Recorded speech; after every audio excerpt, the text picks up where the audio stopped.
Hello, everybody. How's it going? Good to see you, Mr. Hecker. CGO clan, you are Mr. Hecker, right? I'm just making sure. It's been such a long time since I've streamed consistently that I wasn't completely sure.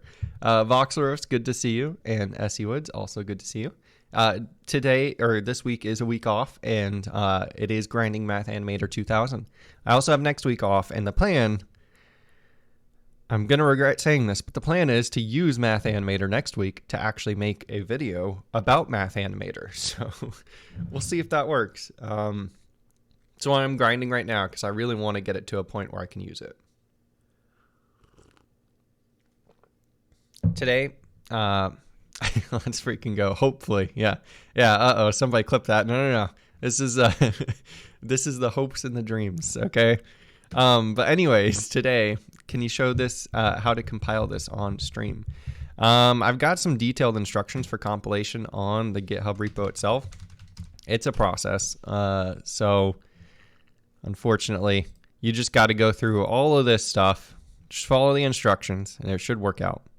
Once you get all that done, you can just do this. And then from then on out, you just do build.bat and it works. So it's a bit of a process though. Voxtress, I was here. Uh-oh. And SEOs, I just saw last video was about 8 months ago. Yeah, it's been a long time, sadly. Yeah. FFmpeg is the main process. Yes, that is one of the most complicated things because FFmpeg does not like you compiling their library statically. I'm going to switch to dynamic linking eventually on CMake, which should simplify a lot of stuff. But that's future stuff. I'll have to put it in a to-do somewhere. Anyways, what were we working on last time? We were working on scripts. So what I've done is I've added a way to kind of open up your assets eventually. So I have scene manager and then asset manager. Eventually, I want this to just be like a reflection of your directory and your folder structure and just show like scripts, images, whatever you have, right? And you can rename these. So like if I double click that, it renames it, all that stuff. You can delete them. You can also add new ones. So if I do this, it's going to automatically open up the script as it opens. I need to do it so that when you click on the script, it also opens it up. But yeah, so we get that script in there. You can see it named it script1.luau because we already have a script. So it auto increments to the most available one that it can use, right? We'll call this our test script 2.luau. I also have to have it automatically keep that extension or something, like kind of edit where the edit cursor is and stuff eventually. But we've got this. Let me just check chat again real quick. I understand nothing about FFmpeg. I just get a clang error. Oof. I don't think it will have any effect on the YouTube algorithm. I don't know about that. We'll see.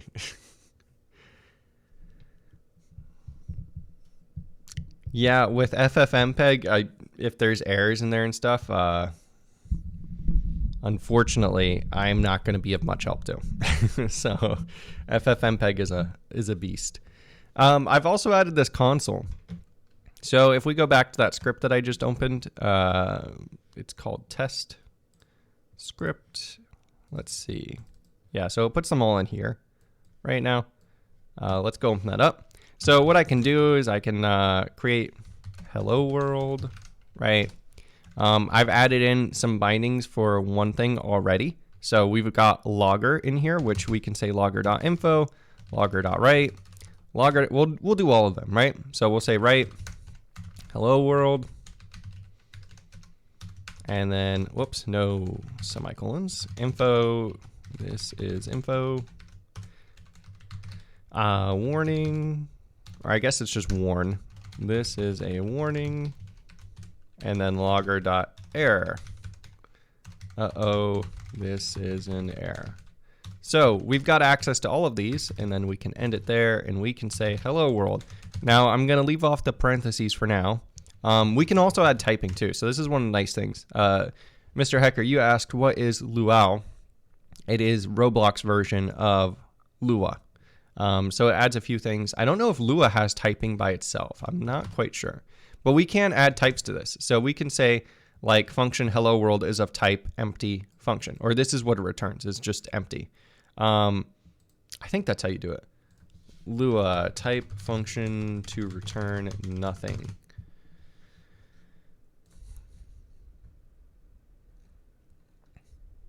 Let's just double check this real quickly.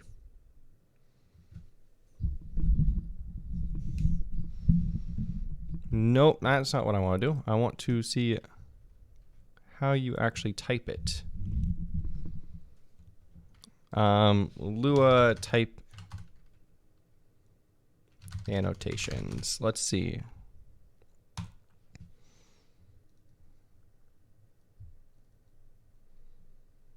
Oh, no. Okay, so I think that's a Luau thing, too. I think Luau adds the type annotations. Yeah, so basically, this is another really cool thing, though. I really like this.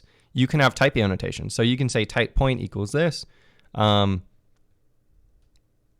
then you can basically assert those. So, for instance, these loggers inside of the C++ code, I actually have some embedded definitions for those things that kind of tell the analyzer, which goes and checks to make sure that all the types are correct. It uses this to check. So I say there's this global variable called a logger, and it has these functions which take in a variadic argument of type t, and it just uses those as macros, and it returns nothing. So it's really cool, and you can tell it like what the names are and stuff. So this way the type checker actually knows that when I write this code is going to work. But I have no parentheses here. So basically if I do this, let's actually see if this works. I'm not sure if that will. If I do this, though, and we go back into our console, yeah, there we go. So we get an error, and it says on script 2, Lua line 8, incomplete statement, accepted assignment or function call. So if I click this, it actually opens up and takes my cursor to the direct line. So like if I have my cursor up here, and I click this again, it takes my cursor to directly where it is. I could add the column information in there, too, and I might do that. But for now, this is fine. But anyways, we can also go ahead and say like hello world and actually call the function, and now it's going to compile fine. And right now I have it run it as soon as it compiles. And so you see we get hello world with a blue info bubble. So that's what the right is. It's just blue. It's kind of like the lowest level log. Then you have an info bubble, warning, and then errors. And did I get this? No, I did not get this twice. Okay, yeah. And so you get all these. And then, of course, you can click on any of these. And so if I click here, for instance, it also takes me to line 8 because that's where it was actually, technically it was written out here, but this is where it was called. And so it takes you to where it was called when it was currently executing. Not sure if that's good behavior, but that's the way it's going to work for now. And so you can write any script in here and you can add type information, et cetera, et cetera. So yeah, pretty cool.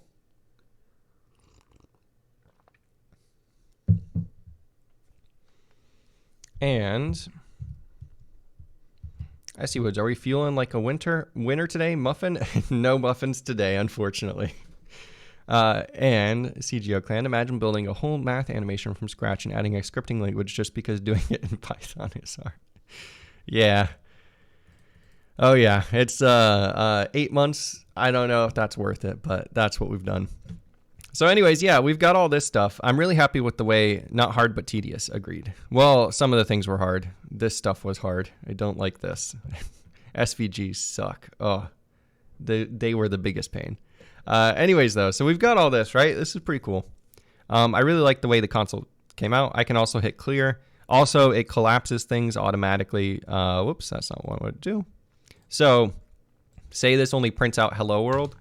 And then I run this, we get hello world, and then say I run it again, then we get hello world, and it shows a little 1 here. I guess that should be a 2 because it's run twice now. We can fix that easily.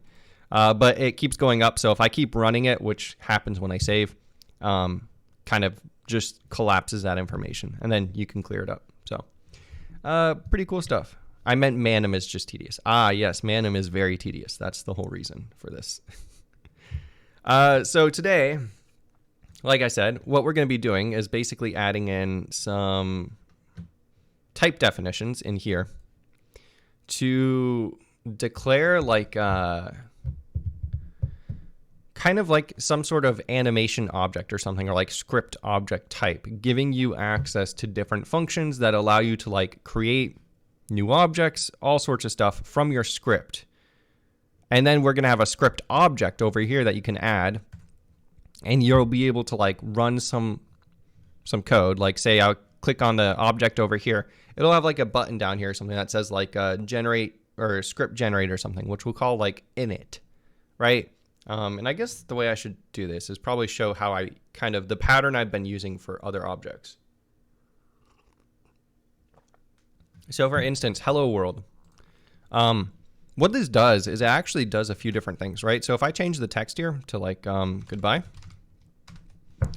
it does not show what happened, first of all, because I have to actually do this, which is not very good. Did I change the fill color? I don't think I did. Yeah. So there's a few things. I've got to fix the updating because the updating doesn't work 100% correctly. So if I close this out and then reopen it, it's going to show up.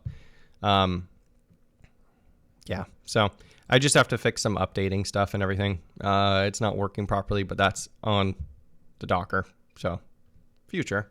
But anyways, my point was, if I change this, you'll notice it actually changed the game objects below it and everything.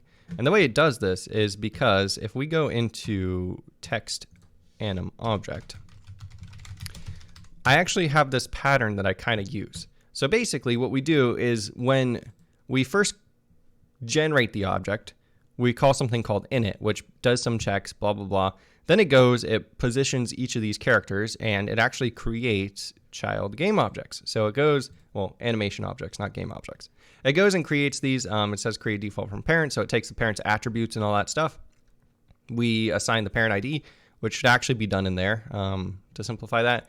And then we go ahead and we just kind of like set up where it is, some other properties, and it goes and sets up the name and all that stuff. And then we add it. And so I want to kind of give access to all these APIs, except probably safer versions and make it a little bit easier, to our Lua code. So our Lua code can create an init function and run its own stuff. And then what happens is like every time you click this generate button, it'll call this thing called re-init, which basically goes through, and the Lua code won't have to worry about this. I'll do this manually. It'll go through, it'll delete all the generated children, which it knows are generated because we've had them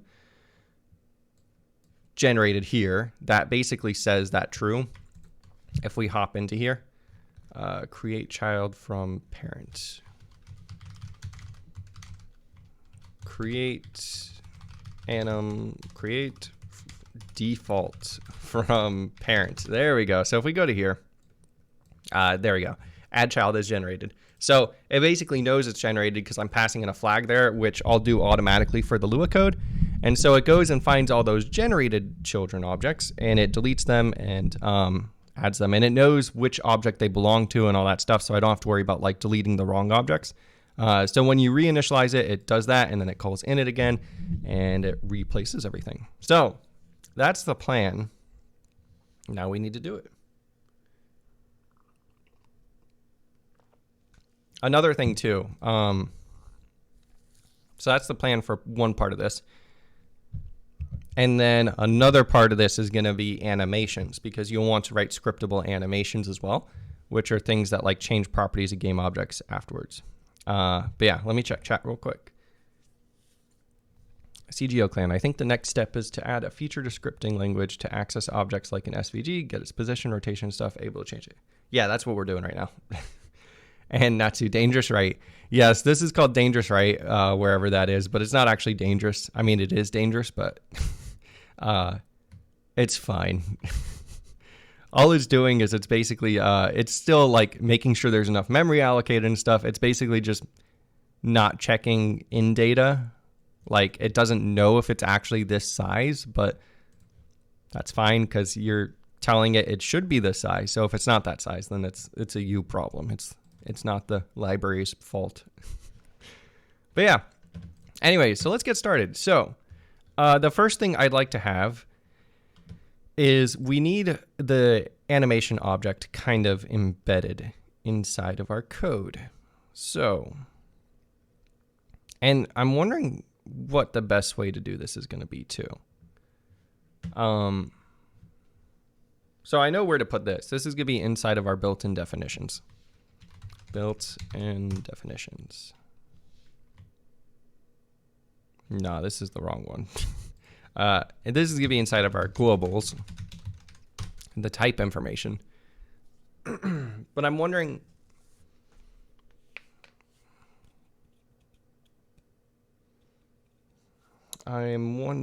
here, let me think about what I'm wondering real quick.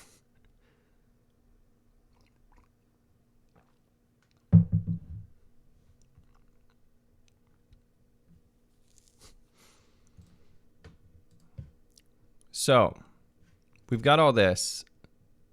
Oh yeah, okay. So I'm wondering, basically, say we have a type, which is our anim object, right?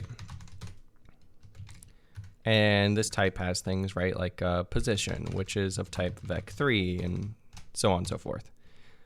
Do we do it like this, or do we say we have a type of anim object that has a type position, which is a function, which takes in x number, or I guess lowercase number, y number, z number, and returns nothing, set position? Do we do it like this? If we do it like this, then it makes it really easy to know when the script is actually modifying stuff, right? It's basically just kind of like the OOP. Do we give them functions to modify stuff, or do we just give them the raw variables and then synchronize the data? Is kind of what I'm wondering. I don't know. Not sure which is the best way to go with this. I think I'm going to start with the data synchronization. Am I going to start with that, though? I don't know. I don't think I am. I lied. I'm going to start with the function definition stuff because I kind of think that's better. So we'll do that. So we're going to have a type vec3, which basically looks like x number, y number, and z number, right? And so then we'll have a set position, which is a function of type position, which is of type vec3, and returns empty parentheses, right? So we're going to have something like this. And then, of course, we're going to also have like, oh, you can set position using x number, y number, and z number as well. And I'm wondering if I should have this in a separate file so that we can actually import it and kind of like have the types be picked up inside of your editor, which might be nice. So we might have to do that too.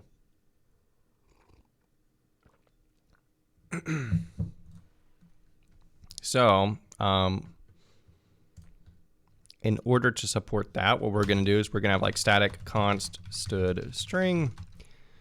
These are our importable types, which we're going to say are raw string built-in types.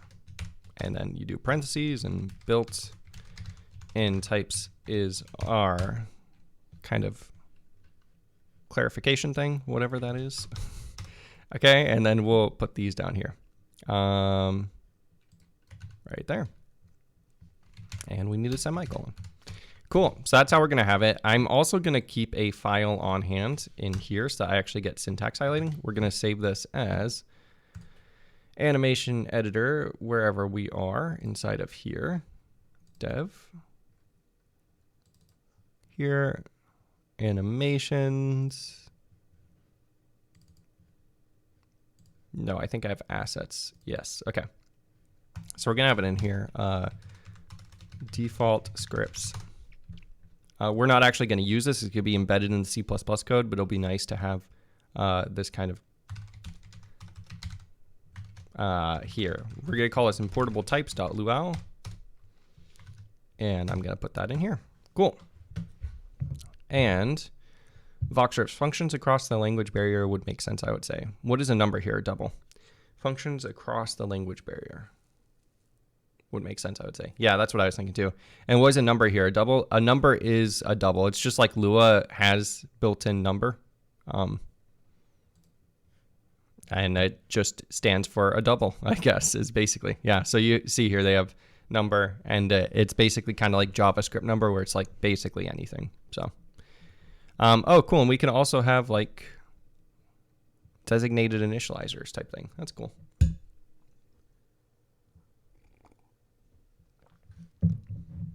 And I'm missing an equal sign here. Is that why? Okay, there we go. So now we're getting proper syntax highlighting. Cool. And what's wrong with this? I need a comma. This is why I wanted to do it in here, so that we actually get kind of syntax highlighting stuff. So that's cool. Let's also have type vec2 equals x number, y number, and vec4 is also going to be helpful for colors and stuff. X number, y number, z number, and w number. Also, I don't know, W should it go before or after? In all my APIs, I have it after, but no idea if that's the way it should be. So, yeah. And what is number here? Double right. If only C++ had designated initializers. C++ 20 does have designated initializers, which is kind of nice. So, interesting. And also what we're going to do is it's either this union, and then we're going to give it another type, because we could also define it as R number, G number, B number, A number. So another nice thing about kind of this type information is we have union types and stuff just built into the language. And it's a type. It's not like a C union. It's actually the type. So it takes on the size of whatever it is. So if this was 3, then it knows, oh, this could be either like whatever this is, 12 bytes or, 16 bytes or 12 bytes, right? Which is kind of cool. I wish more languages had these union types built in. I use TypeScript at work and we get the same kind of stuff. And if I'm using this wrong, then it'll be embarrassing. But hopefully I'm using it right. W is normally after. Okay, good to know. So we've got this set position. Let's see some of the other things that I used in there, and we'll just kind of start off with the things that I was using here, and we'll add more as we go along. Okay, and so then SVG object. This one's an interesting one too, because basically,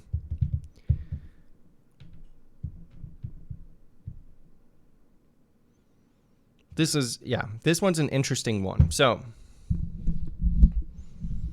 when you create an animation object from a script, should it automatically come with an SVG object that's kind of like initialized, just not used? I think we should. I don't know though. So what I'm thinking is like, we're going to have some sort of type like SVG object, which is going to have functions like move to, which takes in position, vec2, returns nothing. And so we're going to have these types of things. Should we... Yeah, I think we should. I was going to say, should we have it like kind of embedded in here where we have XVG object, which is of type SVG object? I think we should. Because then what we can do is we can have like begin. And this will take in position vec2 or like start position. Which is important because we need to know when we're beginning a new path in an SVG object. And I think they can actually support subpaths. Let me just refresh my memory. Let's go to svg.h. So we have normalize, calculate approximate perimeter, bbox, render, outline. We have SVG groups. Okay, so we create a default. Yeah, and then we just begin a path. And so when you begin a path and close a path, you can do that multiple times for one SVG object, and that'll create multiple subpaths. So I think that's kind of what we want to do here too. And I wonder if we should call it begin path. I think that makes the most sense. And then we'll have close path. Yeah, in close path, we'll just return nothing. And take nothing. So this will automatically just, I wonder if we can add like documentation too. Closes, connects last point in path to start point. It's interesting how I'm getting these kind of type or these IntelliSense hints that are very good. Okay, anyway, so we got move to. We want cubic 2. This will take in position vec 2, or I guess we should call this control. We should call these like P0, P1, P2, because that's kind of like the nomenclature around Bezier stuff. This is how you do it. And I tried changing it, and it's just annoying because everything you go online uses P0, P1, P2, all that stuff. So we should just do this. Okay, cubic. Quadratic is bigger than a cubic, I think, which always throws me off because a quadratic curve is smaller than a cubic curve, but technically quad is 4, cube is 3. So yeah, it's weird. I think quad 2. Wait, no, I think quad is smaller. I think this one takes in P0, P1. This one only takes in like that. I think. I'm not quite sure. Let's double check my API just to be sure. So I make this simpler in here by saying Bezier 2 and Bezier 3 because it makes more sense. But render.h, I have another thing in here that's a similar API. We have line 2, Bezier 2. No, that's not what I want. Here we go. Line 2, quad 2 is smaller. Okay. So that makes sense. This will take in P2. Okay, so we can do begin path, all that stuff. Let's just check our SVG because I have a few more. We also have arc2, which I think would be nice to have. So we're going to have arc2, and I don't remember the parameters. We have radius, x-axis rotation, all this stuff. Let's just copy it for now. So, and that's another thing too. I forgot that you can either do these relative or absolutely positioned. So yeah, we might want to think about how to do that. So anyways, radius is a vec2. X-axis rotation is a float or a number. And let's also just do this so that it gets happy. Large arc flag is a Boolean. Do we have a type Boolean? I hope. Sweep flag is also a Boolean. And P1, I guess we should call it P0, I don't know, is a vec2.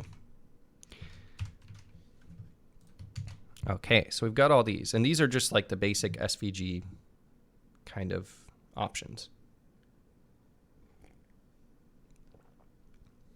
It's funny, quadratic is apparently called quadratic because it's derived from quadratum, or something which means square in Latin.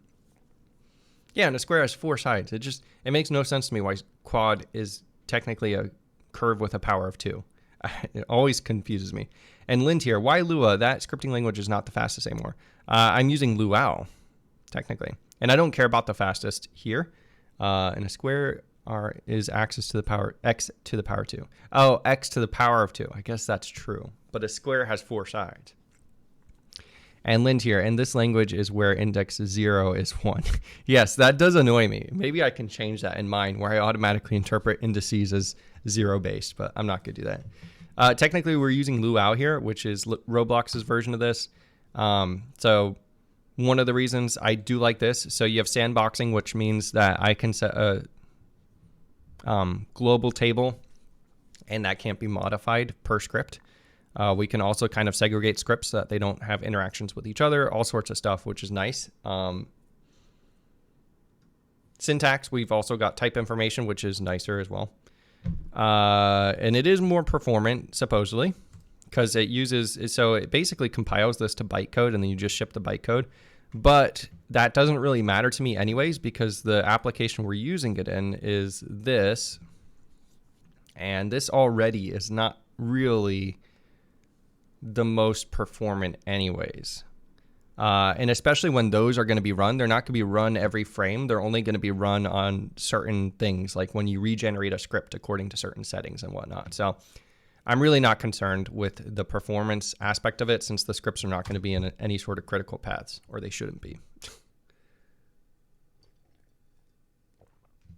And syntax of Lua-based langs is ugly as F. Well, syntax is all just preference, in my opinion, too. I actually like this stuff a lot more than a lot of other languages. It's nice to be able to type things succinctly like this. I don't know. This kind of variable colon type makes a lot more sense to me. But maybe that's just because I've been using TypeScript at work for such a long time. So I do kind of like this now. But yeah. Okay, what about these absolute? Should I just have like arc2 and then like have another version of all these functions, which is like adds rel at the end for like relative? Don't know. Variable type is so why no bun in TypeScript as scripting language? Because that's way harder to embed. Luau is super simple to embed. It's meant to be embedded in C++ and everything. Bun or Node.js is not, so it's going to be a lot harder. Yeah. Voxar's variable type is quite nice indeed. Yeah, I do think so. But yeah, I'm still kind of, do we just go like have extra commands that are like that, which do relative? That feels kind of verbose and gross to me. But I also don't like having like just random Boolean flags. So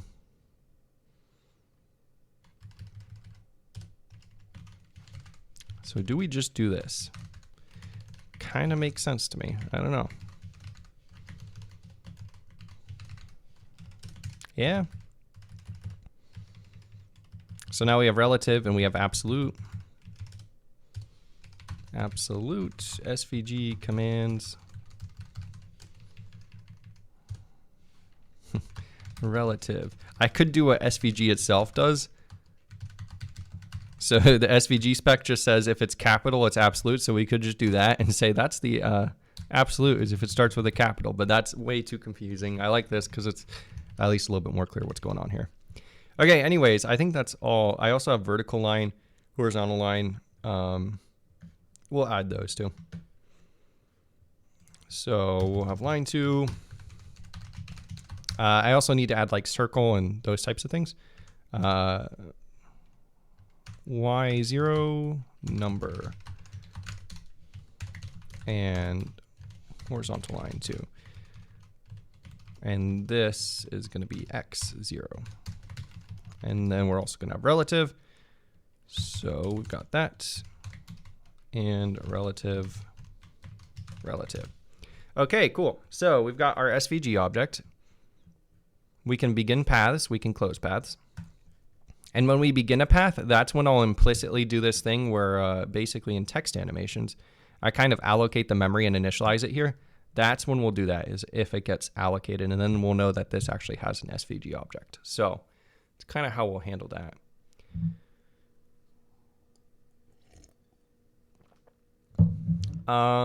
So that's cool. And so animation objects are just going to be built with one of these SVG object types. What else do we need? The next part that is going to be kind of annoying is setting all this stuff up in the C++ side. But we'll get to that when we get to that. So let's see what else we use there. We'll just add a couple other things. So we have set position, which I'm going to take as implicitly the position start. And then the name. That's also important. Can we add constructors? I don't think we can. No. And honestly, I kind of like that anyways. So we'll have a set name. Name, which is a string. Returns nothing. So that way we can set the name of the animation object as well. Whoops. Let's go back here. And that's about it. Yeah, cool. And the way we'll do this is we want each script, I think,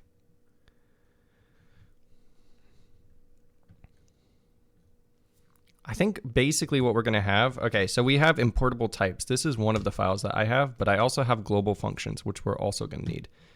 Built in, well, I guess, mathanimglobals.luau. Let's go ahead and grab that file as well, just because we're going to be referencing it, which is right here. So take that, dump it in here. It doesn't like this syntax. Why does it not like this? This should... So this compiles fine. I know that for sure because I've used it here and it works. But it doesn't like declare.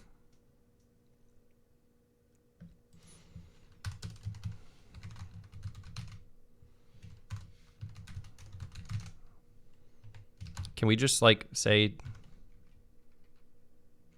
type declare is a function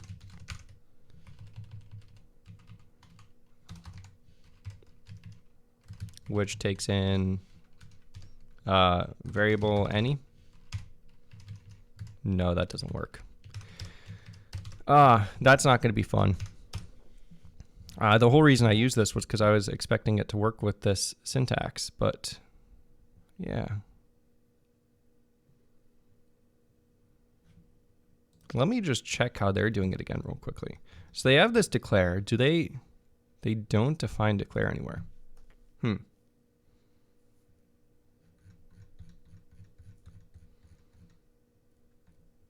So this is Luau itself, like this is the source code. And this is kind of what I've been using to reference stuff. So this is load definition file. Oh, I wonder if a definition file is like literally a different, do they have anything here? Luau definition file extension. I wonder if it has a different, okay, I wonder if it's RC.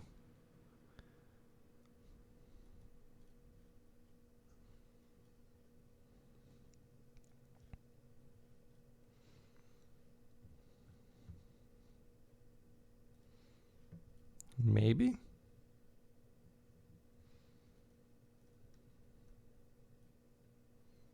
Okay, .luau rc. Possibly? No. Or .d.luau?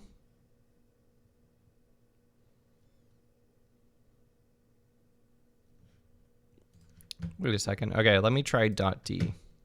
See if that works. Rename. Nope, still doesn't like it.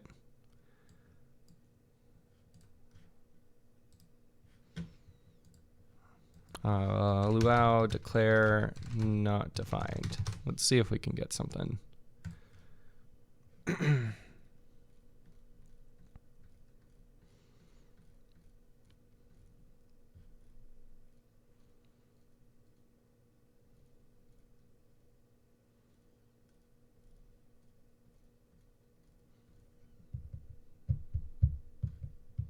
Yeah, let's see if they have it in type checking maybe.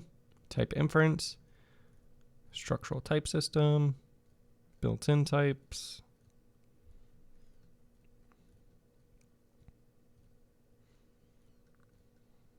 Function types. Tables. Sealed tables. Sealed table is a table that's now locked down. This occurs when the table is spelled out explicitly via type annotation. Okay, cool. Generic tables.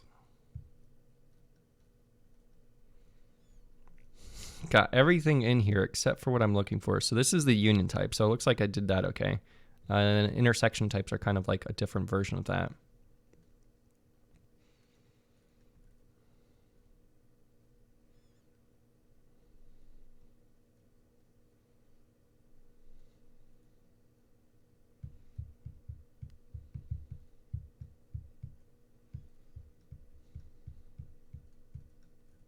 Do they have anything in here? Tagged unions.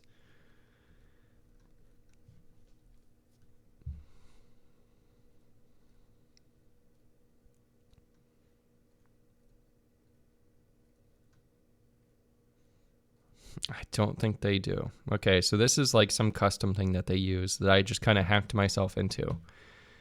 Okay, so it looks like we're not going to get syntax highlighting here. So this declare thing is just kind of something that they use just for these globals, is what I'm guessing. I wonder if we can do like this though. So we can say type logger equals, and then we can whoops. I don't remember what the multi-cursor hotkey is in VS Code. I never can. And then if we can just do this, and if that will work, let's try that real quickly. So if I copy this, and we're gonna save that, that way I only get the syntax errors on these, and I don't have to worry about it messing with the rest of my code. Will this still work? Let's find out. So we'll do that. We're gonna run this and see what happens. You can change language bottom right in Visual Studio Code. Yes, you can, but I don't think that's gonna work here because there is no like Luau type. Like I think this is something custom that is just used in the compiler, which I did not realize. So kind of unfortunate, but let's see if it works. Okay, it looks like it works. If it didn't work, we would be seeing errors here where basically like logger is an undefined global because that's what happened to me before. So it looks like we can kind of hack it by doing something like that, which is the way we're going to do it. Anyways, what was I working on? I was saying we're going to need some global types for adding animation objects and stuff. That's right. So we're going to say type add anim object function or something equals, and then we're going to just give it a function type. And then we're going to declare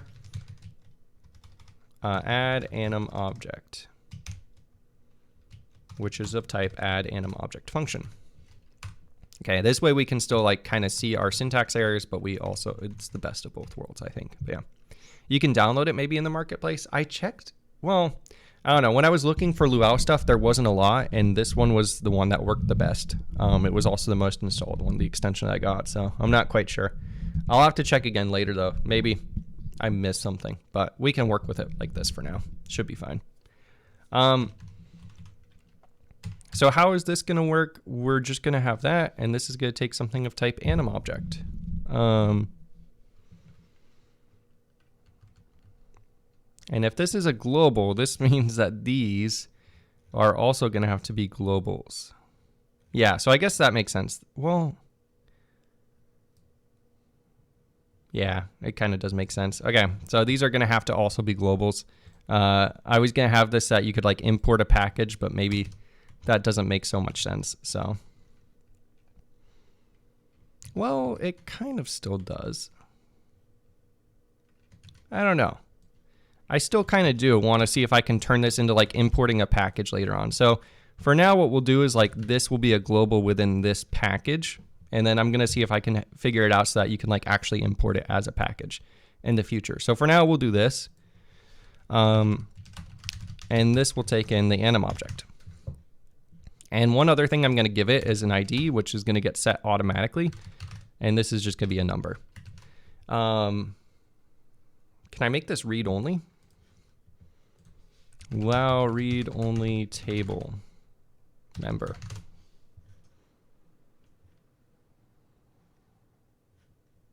I think I can, field. So I think I can. Basically what we can do is when we go and register this type, what we can do is we can say stuff like Lua freeze field, or what is it? Luau freeze. It's one of these. Lua L freeze. I know it's somewhere in here. Let's see. Okay, so we've got this. Me go into here. Freeze. Okay, so we've got this thing which goes in calls type variables.freeze and type packs.freeze. There is something else though, I thought.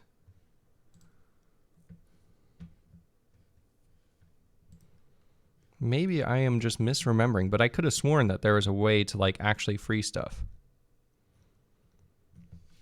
Let me see, Lua L sandbox. I think it's in here actually. And that's not going to give me anything. Okay, let's go back into here. Find this.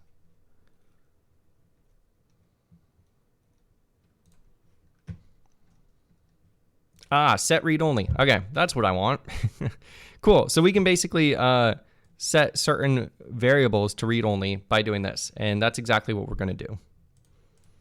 So Lua set read only.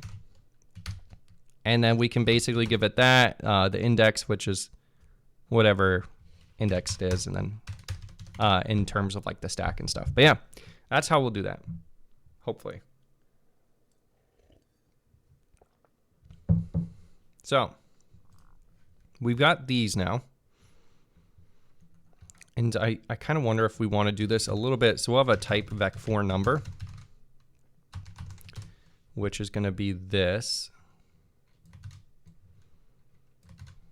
And then a type vec4 color, which is going to be the second one.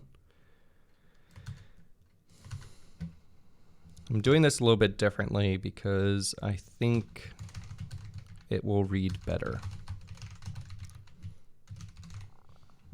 Whoops, we just want vec4. Okay, read better, and I'm wondering if that way we can like actually instantiate it. Don't know if we can do like vec4.r or r equals that, you know.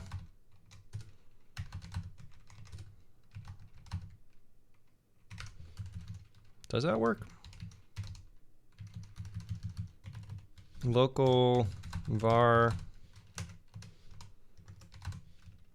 Cool. It looks like that does. What if I do like X? Okay, so that's kind of the bad thing about union types. I think it does allow stuff like that. But who knows? Maybe that's a good thing. It's kind of like GLSL. Not too upset with that. Okay, anyways, let's create a helper method for instantiating an anim object now. Well, actually, okay, so we've got add anim object that adds an animation object. I'm wondering if we should have it like this, or if we should just have maybe that.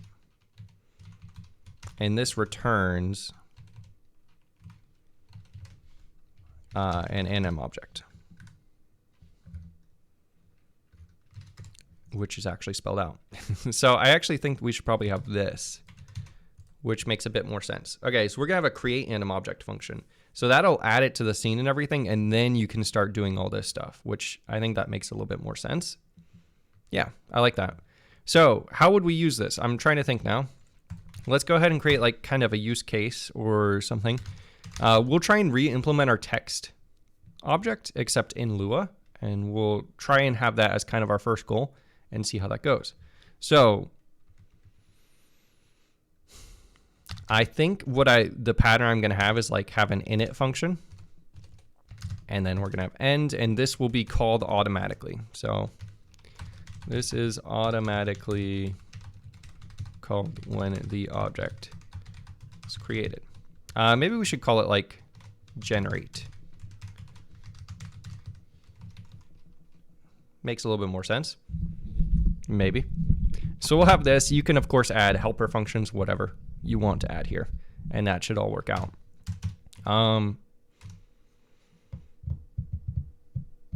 So we've got this, and then I also want to give it parent. We're gonna have that. So we're gonna have like this takes in a parent, which is also of type anim object, which we get from here. Yeah, kind of like that. So when we have this, I think what we want to do is have an optional parent. Can we do that? Luau optional. Optional.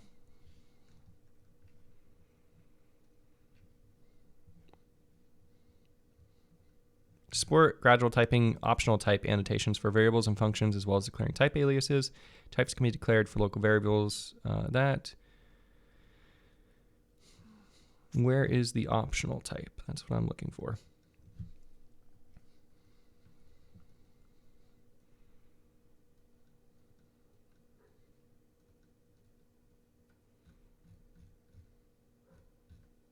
Do they not say it in here?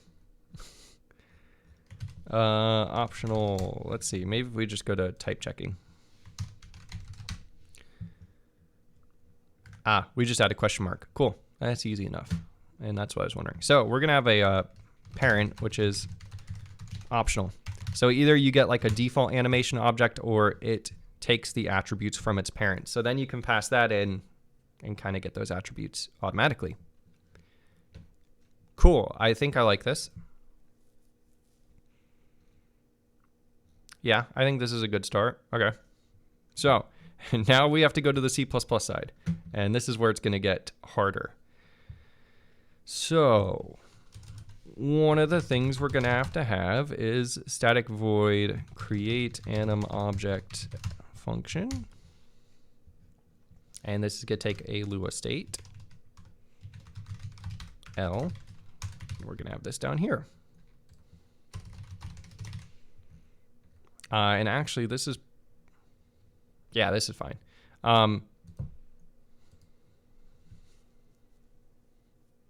So we have our print function, and then this is going to be a global function. I kind of want to be within this package, but I'll have to look into that later. So for now, what I'm going to do is say, see if I can separate these globals into their own package somehow, which I'm sure is possible, and I guess I should call it module because that's kind of the Lua-ism. I know it's possible, but just don't know how to do it yet. So we're going to leave it like this. But essentially what we're going to do is we're just going to do something like this, where we say push a C function, and I guess this shouldn't really be declared in here because this does need to be a C function. And I guess we're going to add it. Okay, so another thing I've been doing, global API.h. This doesn't really get called within my code, but I like having these here because this will serve as a documentation for myself and anyone who uses this library. I'll be able to either generate documentation from these or something just that you know what globals are available. At least that is the plan. Right now they don't have any type information, but eventually I can add stuff like, oh, this takes in anim object and stuff, you know. Of course, it'll also be visible in here, but it's good to have multiple sources of documentation. Maybe that's a bad thing. This is in the code, so technically they're both in the code. So if either of them is wrong, it'll break. But yeah, we'll see how this goes. Anyways, so we have this create anim object function. And then what we can do down here is we can do this stuff, yeah. So I'll have global create anim object function. And that's just like that, or we need to rename it. But yeah, just like that. And then this will be called create anim object. And now we have a global. So now this is part of our global table. We've pushed this C function, we've set it as a global. So now this basically says push this onto the stack, then this pops the top element off the stack and sets the global to this name. So now whenever this function gets called, we'll end up in here. Now we want to ensure that it has one argument, which it should if it's using, it shouldn't be able to be compiled if the analysis phase fails. So if your type is wrong or you're passing the wrong number of arguments, you should fail to compile it, but we'll still do some assertion checks and stuff in here just to ensure that we didn't get any funky code passed into us. So we can do that by saying the number of arguments, doing that, and then we can say glogger assert 0 or 1. Yeah. Invalid. Since it's optional, you don't have to pass the parent. That is optional. Invalid number of arguments passed to create object fn. Well, I guess we should just do like create anim object and then anim object optional. Expected. And this is going to be a common assertion check too. So I'm kind of wondering if we should hash define argument check. This is going to take in start and message. And then we're going to expand this to basically what I was writing here, except we're going to change it up a little bit. And this will be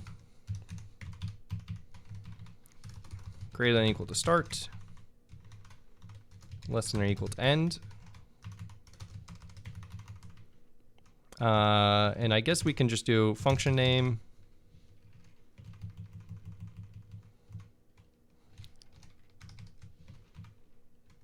This will be fn name, or I guess function signature.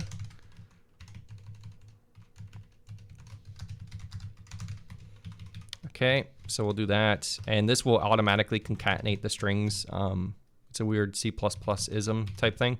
So anyways, we'll say invalid number of arguments passed to function signature expected. Start.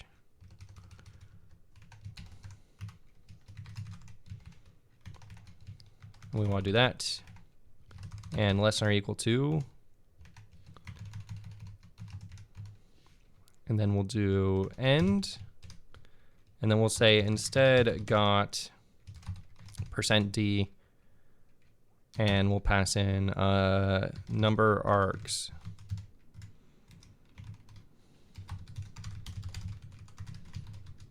Like that. Okay, so I think that should all work correctly. So now we should be able to just do this, which will make it easier for me to add these types of assertion checks in the future. So we'll say argument check 0, 1. Function signature is create anim object. And the actual number is n args. Okay, I've got an error. So it didn't expand correctly. We got that. Oh, I think I need to do one hashtag up here instead of 2. Let's take that out.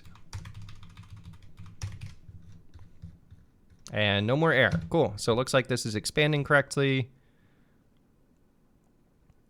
Possibly. Okay, yeah, invalid number of arguments passed to, and then it adds that as a string. Expected this, said got this. Okay, cool. So that looks like it's working correctly. So now we can assert that we got the correct number of arguments much more tersely. And we should get a descriptive assertion error. Okay, so we've got that. Now, what's the next thing? So now the top variable should be of type anim object. Can we check types? I don't know. So top of stack should be anim object or null. Actually, I don't know if we can. But what we want to do is we want to say int args lua get top. And then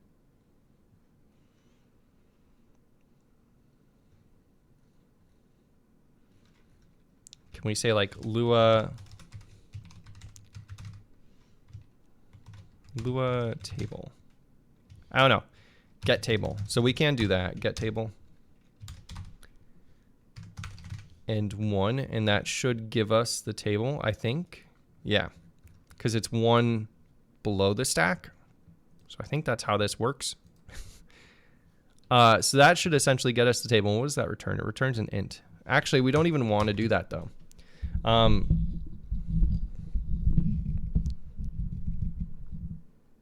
Trying to think of how we want to do this. So top, or I guess 1 from the top of stack. Can we do like pop? Lua pop. So we do that and then Lua pop. L1. There we go. Okay. Top of stack now has anim object. That's what we want to do. And so now we need to basically wire up all the functions and then return it and leave it on top of the stack. And that's how this is going to work.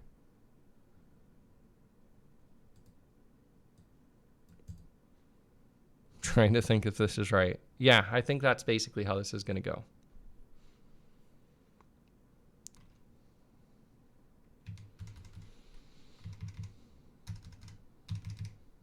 Okay.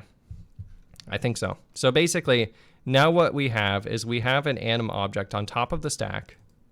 And what we want to do is we want to just set up all of these variables. So what we're going to do is we're going to say anim obj new object equals math something or other hash include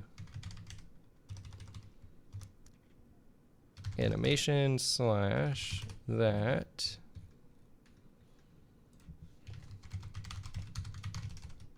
this is going to be hard to do too.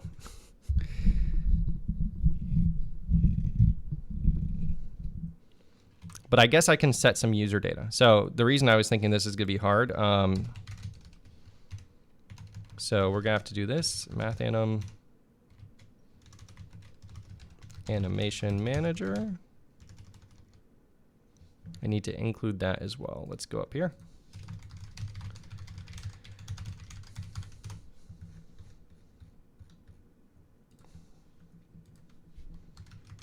So we're gonna have this, and then we're gonna have create.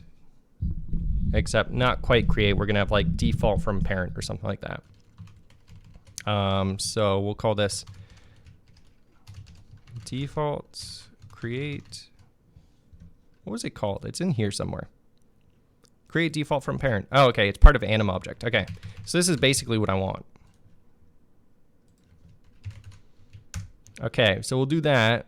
This is going to need this animation manager data, which we're going to pass around as user data on our Lua state. So we'll say L Lua get user data.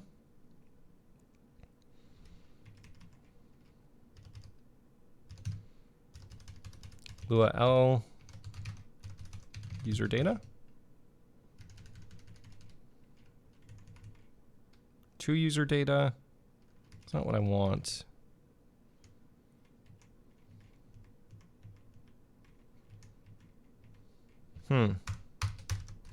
Might be just user data. So if we do L, no, we can't do that because it's incomplete. Okay, let's see. Lua set user data on Lua state. Vox strips, the mic is syncing. Yes, the mic does keep syncing. It's because the thread is stripped and I have to like re-thread it or something to get it to work properly again. It's really annoying. I don't know what the best way to fix something like that is, which is unfortunate. So we can say push light user data. Okay, so we can basically push the pointer and then we can set it as a global.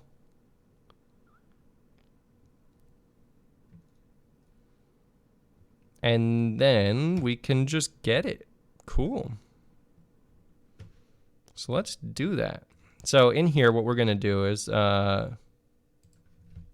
this is also going to take in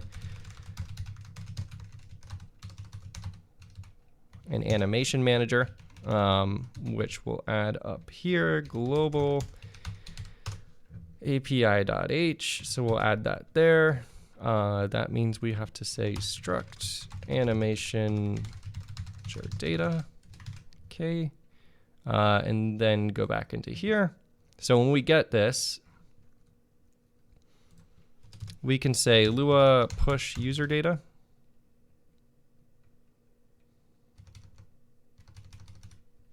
What did they say? They said something like that. Push light user data. Lua push light user data. Okay, that's what we want.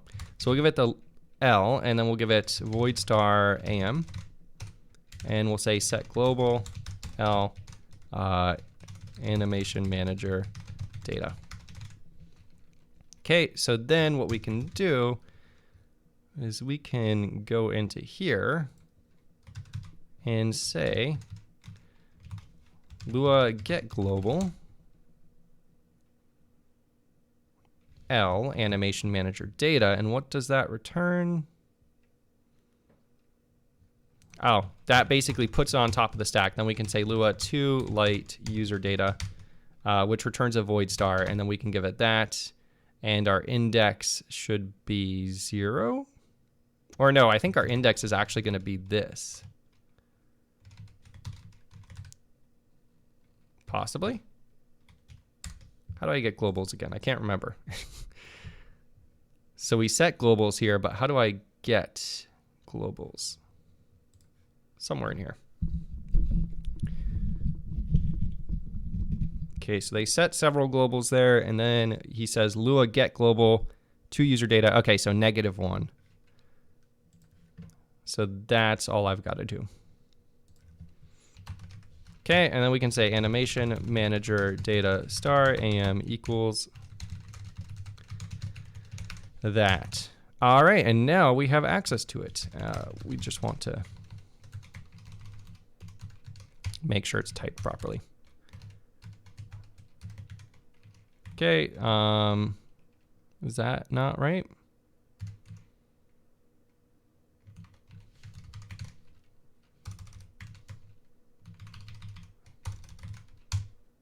Oh, I need a semicolon there. That would help. Okay. Still not happy though. Okay, there we go. So we've got that object create default from parent. Cool. So now we can actually use that. We can say it's of type anim object type v1 script object, which I don't have yet, but we will.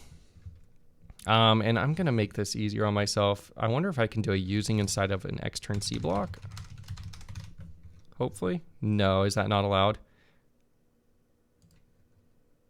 Namespace qualified name is required. Math anim is a namespace. Do I have to do something like that? I do? That's stupid. I just want to be using the global. Can I do that? No.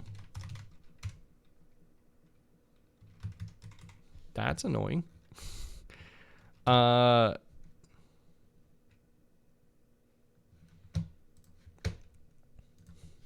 C++. Using namespace that wraps other namespaces.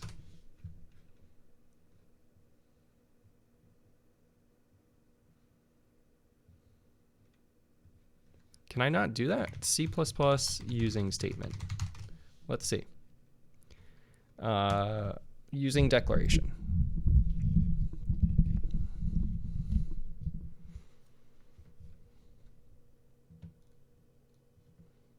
I don't know if I can. Pixel Boys TM. Colon, maybe? I tried that, yeah, and it didn't seem to work. Don't you need the namespace keywords in there? Oh, I think that might be it, using namespace.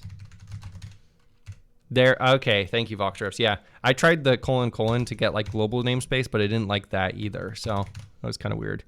But cool, so now if we do that, we should be able to get rid of the math anims everywhere, which is just nicety.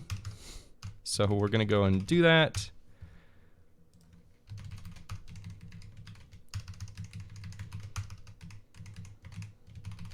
Okay, get rid of all of this stuff. Okay, and this as well. And that, and that. Okay, cool. So that's a little bit better. And voxel set on alert mode, yes.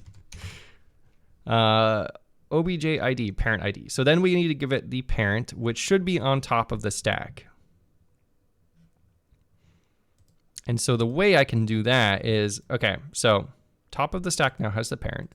When I do get global and then to light user data, does that pop it off the stack? Lua to, let's actually just look it up in here. Curious. To light user data. No. To bool. Okay, let's just see. Converts the value at the acceptable index to a C. Okay, it doesn't pop anything. So then what I want to do is say Lua pop, so that we pop that animation manager data afterwards. So we'll do that, and we want to give it L. Okay, so now at the top of the stack has the anim object, and we can say anim obj ID equals, we'll set it to null anim object because it's very possible we don't actually have one. And then if n args is greater than 0, we can say ID equals, actually we'll say Lua get field L index is going to be -1, I believe, or +1. No, I think it's -1. So that like the first thing on top of the stack. I think that's what we want. And then the name, which is ID. And now we can say Lua to integer.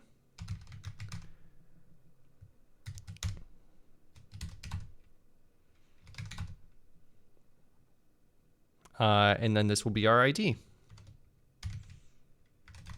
But this is a uint64, so that's an interesting thing too. I'm not quite sure how we can embed a uint64 into this. We'll take a look at that in just a second. I'm still snoozing. You're all good. I'll be right back, guys. I'm going to take a quick break for like 5 minutes, and then we'll continue here, and hopefully we'll get this done pretty soon. So, yeah, I'll be right back.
All right, guys, I'm back. I don't know if you can see this.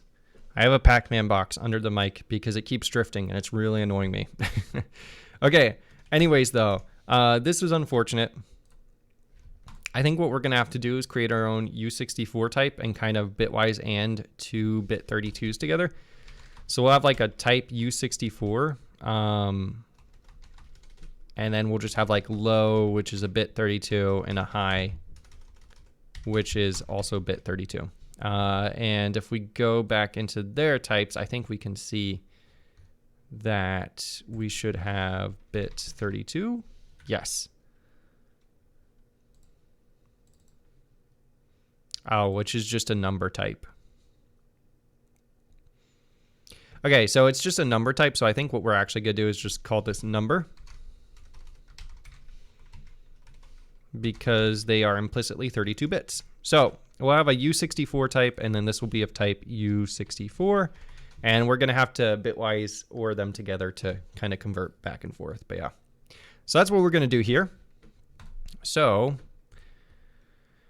what we can do is we can say, I wonder if we can get like the raw bits and stuff.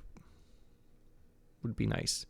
We're going to say, though, static uint64 to u64 lua state star L, and this will just take whatever's on top of the stack and convert it to a U64. Hopefully, that's the plan. And then we'll go down to here, and this will say uint64 res equals 0, and then we'll say res equals, well, I guess we'll say 32 low equals lua 2 integer x. What's 2 integer do? I wonder. We'll see in just a second. L, and this will take in -1. Or I guess first we'll say lua get field. This will take the state -1, and this will get low. So this will be our low bit. And then we'll get high. We'll say uint32 high equals that. I guess we'll have to do like, well, I don't know. Okay, so we'll get low, and then we'll get the high bit. Wait, no. Okay, I think we're gonna have to pop after this. So we'll say that pop 1. Then we get that pop 1 again. So now we just have that U64 on top. And then we have the low bit, the high bit, and then we'll say res equals res, or, so I guess we'll just do res or equals, but I think you can do that. Low, we'll say let res or equals high shift left 32. I think that's right. Right? Yeah. Shift left 32. And we'll just upcast this. So that should be fine. So we do that, and then we just return res. Okay, so I think that should work. And then what we can do here is, so we get the field, and then we can say to U64 L, and then that will get us our ID. So we can say ID equals that, which should be fine now. Okay, all that, and I think we should be good now. Let me just think this over again real quick. So we get this. This is on top of the stack now. Then we go, we get the field low, we get the field high, pop those off. These are both 32 bits. And then we OR with the low bit, and then we shift left 32 and OR with that. Okay, I think that's fine. And then we can say pop. And we pop that off the stack. Cool. I feel like I'm coding, or I guess I should say, I feel like I'm zoding in fourth or porth. I can't remember. Zoding Daly's language. That was a knockoff of fourth, I think. But yeah. Okay, so we have two U64, and then we want to say like push U64. So for this, we can say Lua state star L, and this will do kind of the reverse where we just push it onto the stack, which I think is how we want to do this. So for this, and I guess we should have uint64 value. And for this one, uint64 value. And so basically what we'll do is we'll construct a U64 and push it on the stack. So we can say like Lua create table. See, and this is a very heavyweight thing. I don't really like the way we have to do this, but I think it's the easiest way. So we'll see how it affects performance. We can change it in the future if necessary.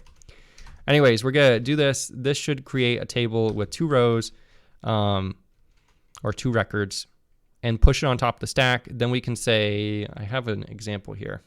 Yeah, then we push and we set field. So then we can say uint32 low, let's actually get these first, is value and 0xFFFF.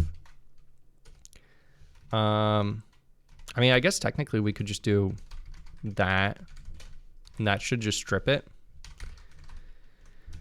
And then we can say high equals uint32 value shift right 32. And I think that should be fine. And then what we can do is we can say Lua push integer, and we need to check the documentation on that, just make sure it's okay. Low, and we'll say Lua set field, -1, Lua push integer high.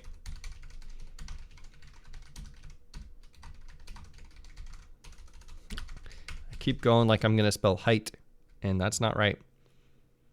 Okay, and then that should be it.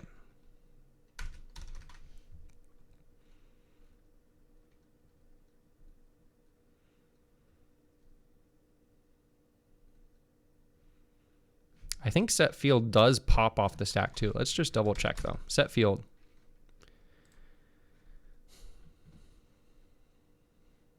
Okay, pops the value from the stack. Cool. So that's all good. And this goes at index -2, which makes sense because we've pushed 2 things. So we've pushed the table, which is here, then we push an integer, so now the table is 2 behind. Okay, so that makes sense.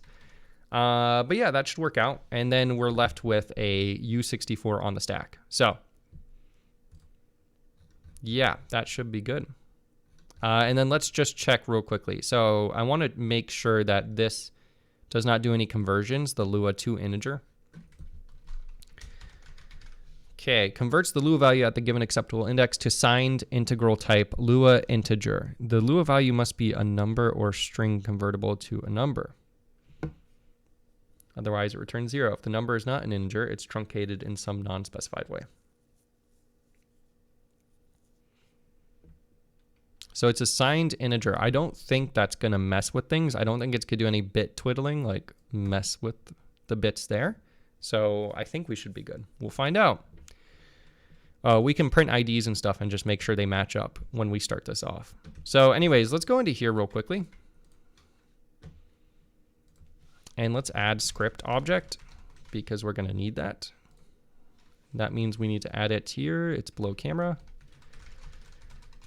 Okay, so we've got that. We've got this now.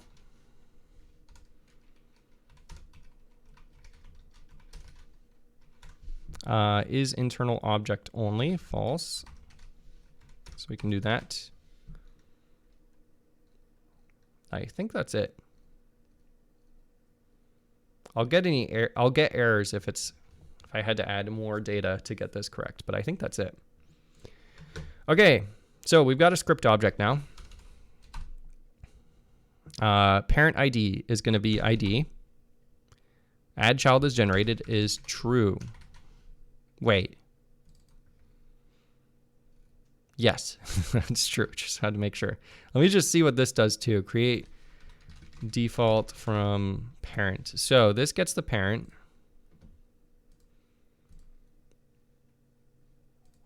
We should just make sure parent exists.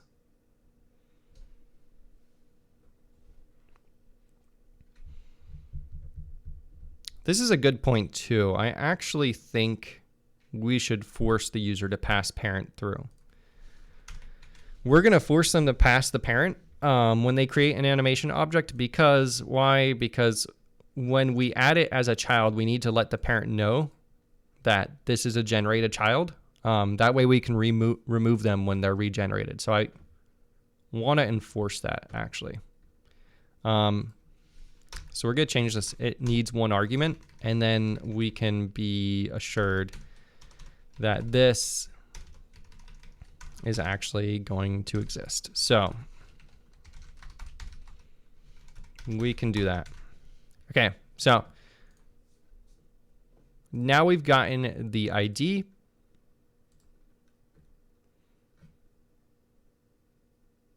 And I think this should actually pop it off the stack to be consistent with the Lua, the way Lua works. So we will actually do one more pop here. Because when you do stuff like up here, Lua to Boolean, that actually pops it off the stack, I believe. Maybe it doesn't. I don't know. Well, now I'm not quite sure. Okay, so never mind. We're not going to do that. Ignore that. So 2U64 goes, and then we're just going to pop it off afterwards. Okay, cool. So we've got that. We've created a new object. We should have created a new object. And now we want to return this object. So now what we need to do is convert this anim object to a Lua table anim object. This is kind of the hard part, I guess. Kind of. So basically what we're going to do now is we're going to say static void push anim object. And this will take in a const anim object ref obj. And we'll go ahead and just push that onto the stack. So this will convert and push. Okay, and then essentially what we can do is just say push anim object, new object. Does this return? Oh, we also want to add it to the scene too. So that's kind of important as well. So we'll push the object and then we'll add it to the scene. Add the animation object to the scene.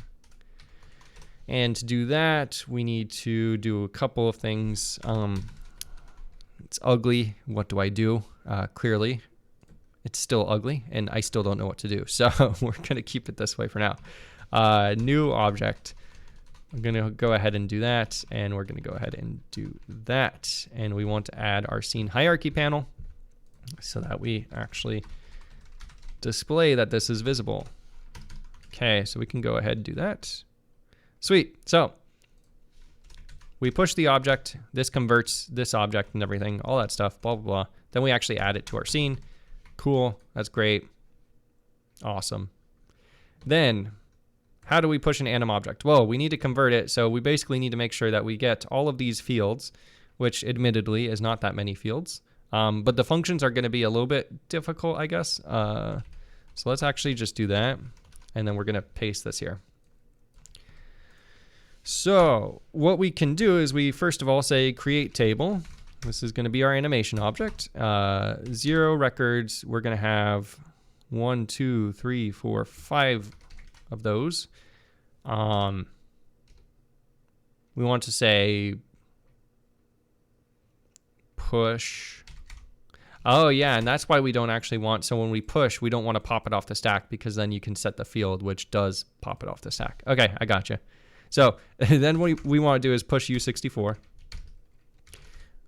lobj.id. Then we'll say Lua set field. L-2 ID.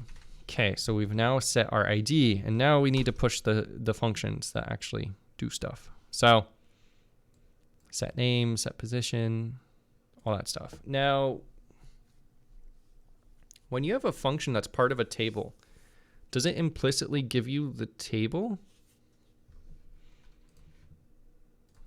Lua function called from table.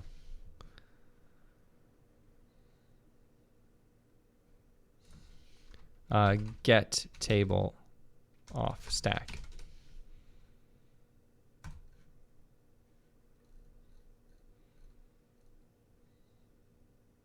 Yeah, I don't think that's actually possible. Okay, that's interesting. So what we need to do is we actually need to say this,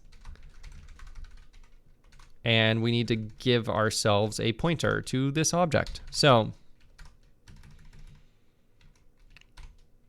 I think this is how we would do it, right? So basically what we do is we have the animation object.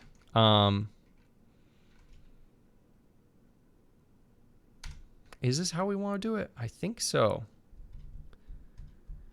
And then we basically have a copy of it? No, this shouldn't be a copy.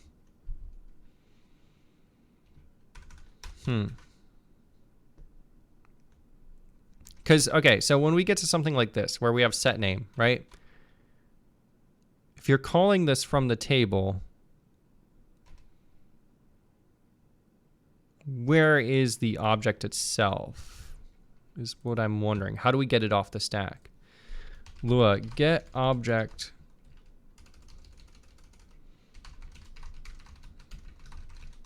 off stack.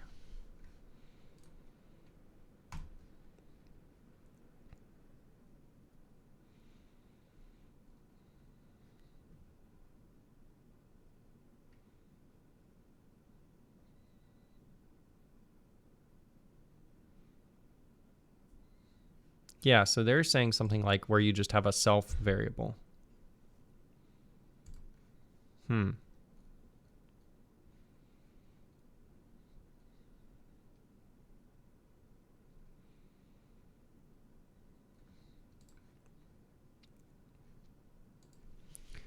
Let's change this up to Luau, see what we get.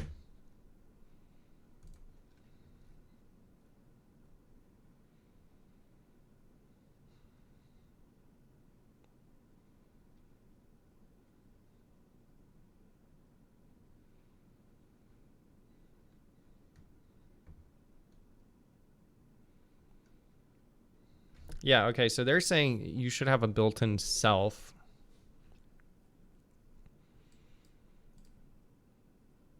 But they define the function a little bit differently. So how do we do this? Lua C API. Here we go. This is what I want. So I have a C++. Yep, so we have push string, some function, set table, -3. Okay, yeah, so we do a new table, all this stuff. Using dot or colon. Okay, yeah.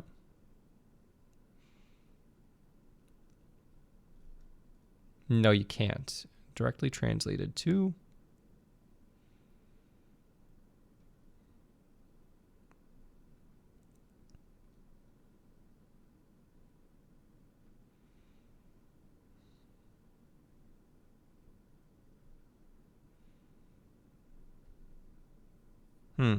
Is it just me or did the stream quality drop? I hope it didn't drop too much. I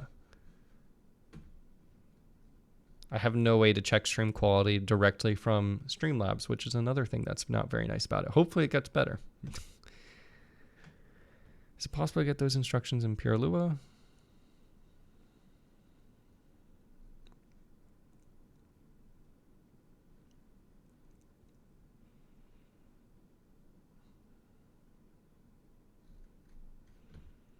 Yeah, this isn't cool. I wish there was a way.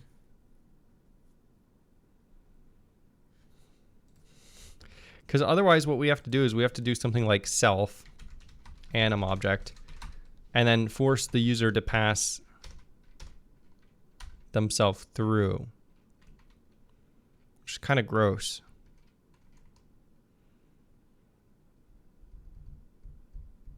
I only see 160p, 360p, and auto. Interesting. I can go to here. Let's see. I think it's down here. Yeah. Bitrate looks like it hasn't changed. So I think I'm still good on my end. I don't know. It looks like the bitrate is fine. Possibly. Luau C API get object that called function.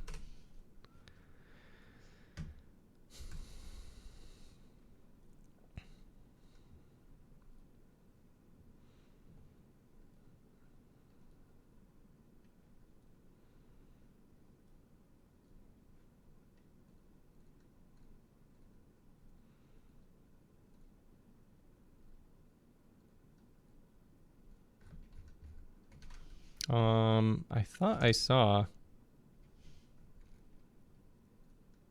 Okay, here we go. Yeah.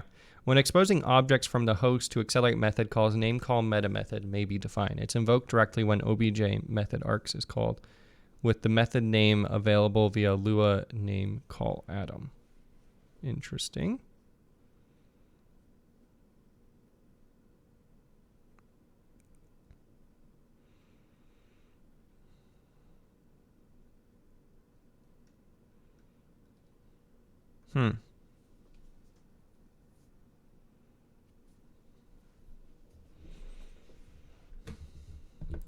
Yeah, I wonder if there's any way. Okay, so what can we do?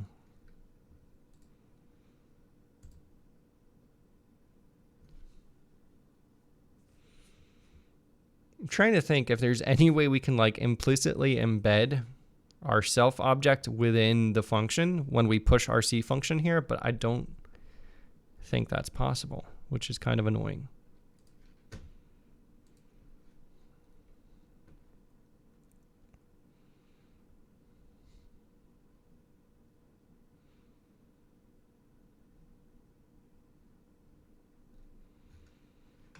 Okay, for now, we're just going to do this the simplest way possible. So instead of having it like this, we're going to say this requires you to pass in self, which is kind of gross, since you probably have, well, you definitely have to have it at that point anyways, but this is the only way to get this to work properly.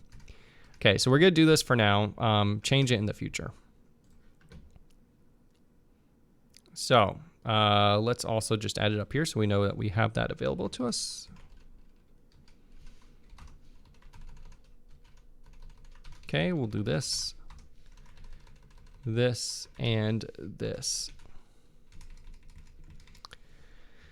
And then what we can do is we can have global API.h. Where is that at? This is right here. We can have int global, and what do we need? We need set anim object name, set name. This will take Lua state star L. Oh, and we also have to return how many. That's a good point too. So when we do this, we need to return 1 because we've added 1 object to the stack. So say that just to make sure that's okay. So we've got this set anim object name, set position, vec3, and then floats. Whoops. Okay. Right. Position, vec3, and floats. Cool. So that's what we need. We will add these up here.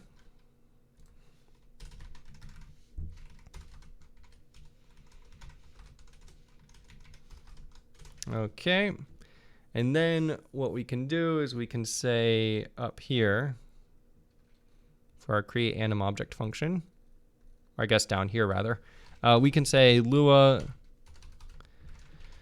push C function, and we can push our function. So we'll say that global set anim object name, anim object dot set name, and then we can say set field like that. Okay, so we will just continue doing this. Set position vec3,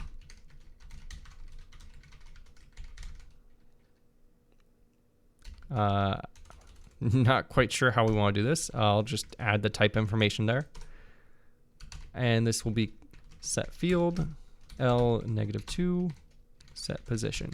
Can we overload fields too? I don't know if we can. Didn't even think of that.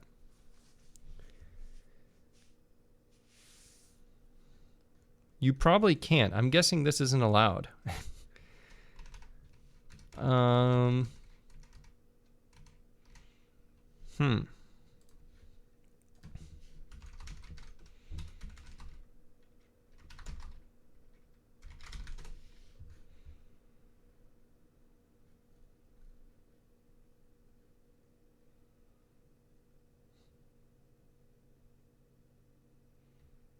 Yeah, I don't think you can. Okay, so that's, we're gonna have to change this up a bit. We'll call this V3 or VEC, I guess. I don't know. Yeah, so we'll say set position VEC and then set position. I think that's probably the easiest way to do this. Okay, so we'll just keep it like that. Makes this a little bit simpler at least. So we can just do that, set position VEC. Okay. Then Lua push C function, L global set anim obj, position floats.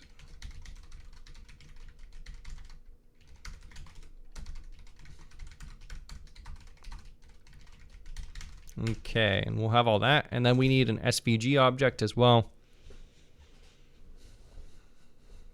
And for that, I think that's just going to be a user pointer, which will be null pointer. So we'll say push light user data. L, and then this is just going to be null pointer for now. And then if they initialize it, then it will be not null pointer. So yeah. And then we'll say set field L -2 SVG object. Okay, cool.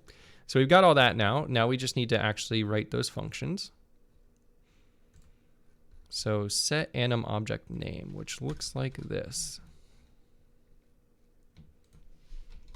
Okay, so this has self and the strings. So we're gonna say int n-args equals lua get top L args check or argument check. We need 2 arguments.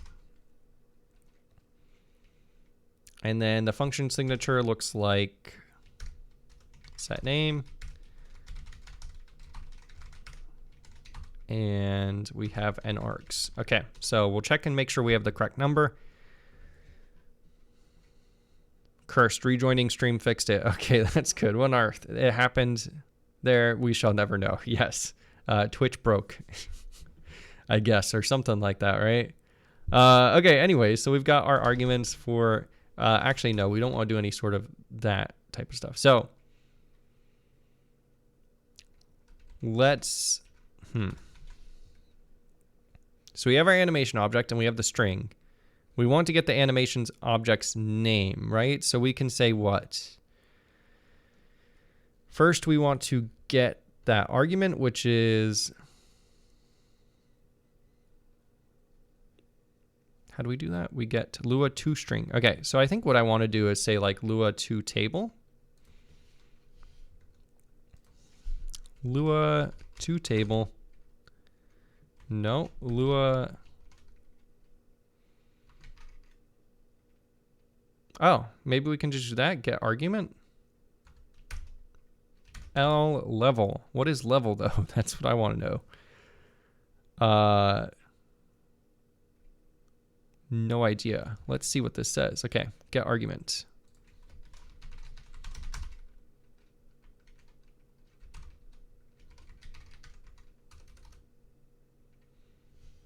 It's not listed here. That's good.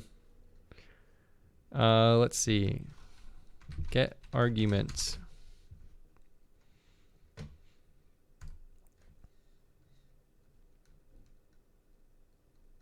Okay, so I think we just say like 0, possibly.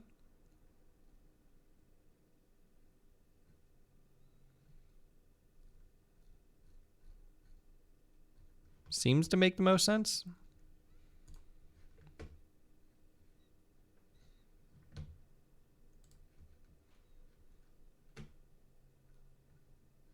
Yeah, I think that's probably what we want to do. Okay.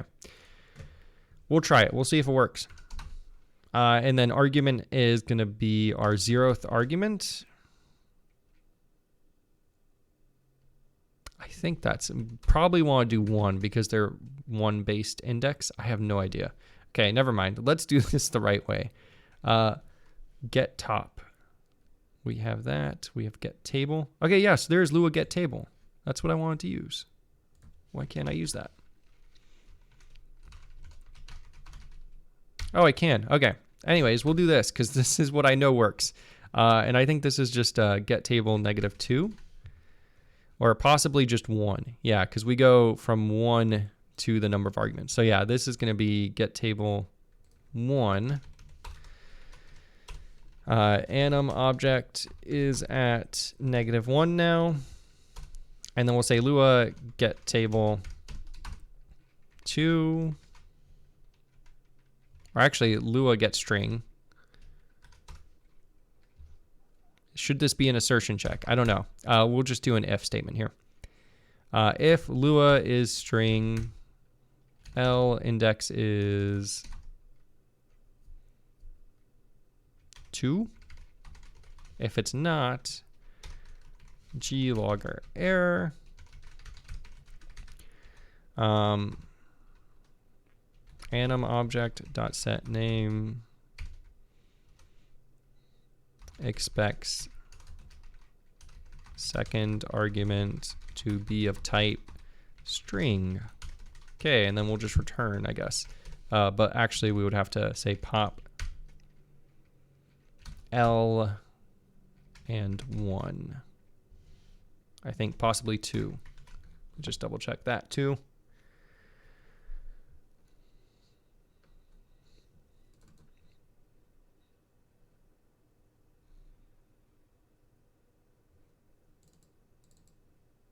No, I don't think we actually have to pop that.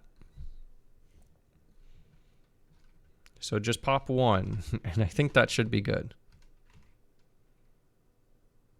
Okay. And then this will return 0, and we also want to return 0 here because this doesn't return anything. Okay. So now we know that the second argument is a string, so we want to say Lua toString 2. What does that return? Lua to L string. What does that return? Returns a const char star. Cool. Name. So we've got that. We have the table, and now we want to get the ID of the object. So we can say anim obj ID. Actually, let's say Lua get table. No, we want to say Lua get field. That's what we want. This is going to be -1. We want to get our ID of the game object, so we'll get that. And then we'll say uint64 ID equals 2u64. Okay. Yeah, and I think we need to pop that afterwards.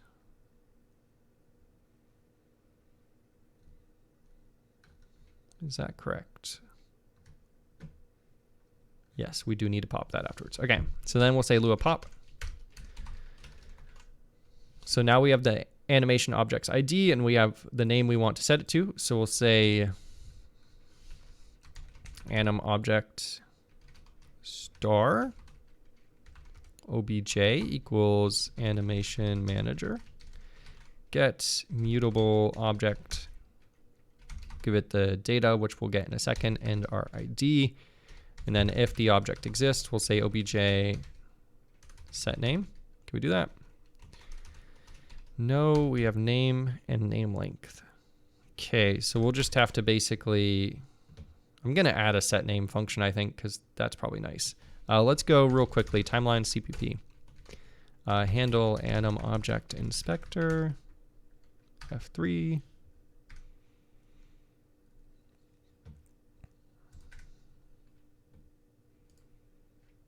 Okay, yeah, so this is basically what I want to do for that. So let's go to anim object, animation.h. Go in here real quick. We'll add a helper method. Void set name.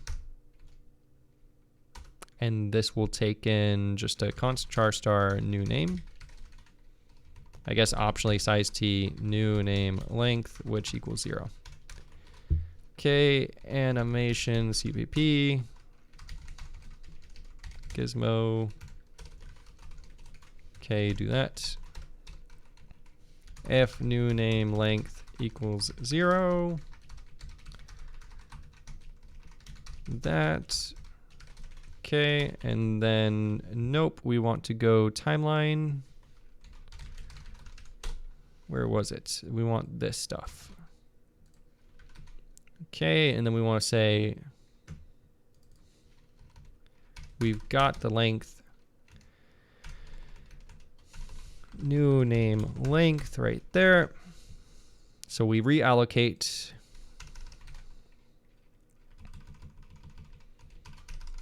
Okay, so we do that. Why is this not happy? Oh. That'll make better. Okay, we've got that. We've got this set to that. Then we got that. We want to copy to our name, and we want to copy the new name. Okay, and then we just want to make sure that's a void star. Okay, and then we want to add our null byte. And that should be good. Cool. So then we can go here. Since we're getting the size of the scratch length anyways, it doesn't really matter if we just do this. Set name. And we'll give it scratch. Okay, cool.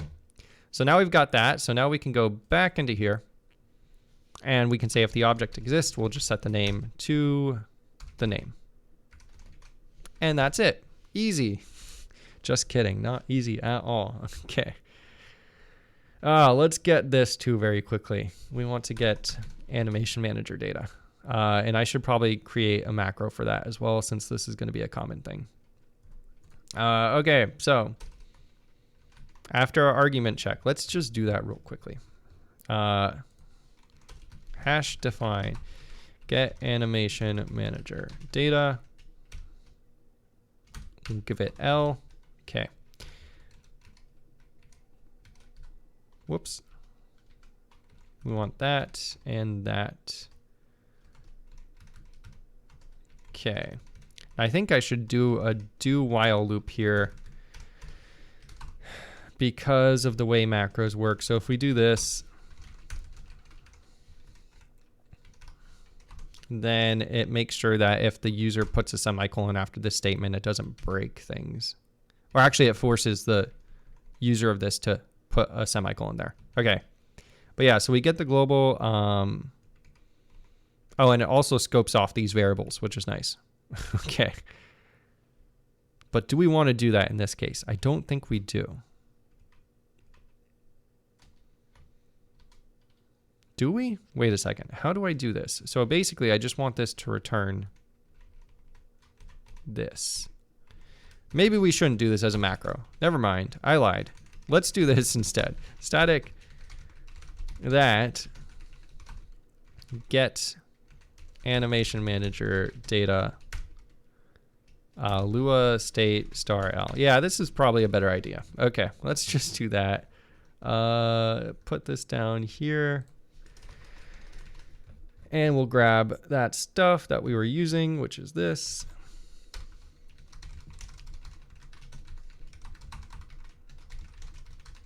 And we'll do that, which is better because now it's in one place. Cool. That's not what I wanted to do. Okay. Maybe you guys do like it better zoomed in, though. Let me know if you like that better. Voxros, make that an inline function, I guess. I wouldn't have to worry too much about that. The compiler is actually pretty good. If you have it statically linked, it'll check that out anyways. And I prefer having it below there since it's 3 statements. In debug mode, I kind of want to be able to jump into this just in case. So,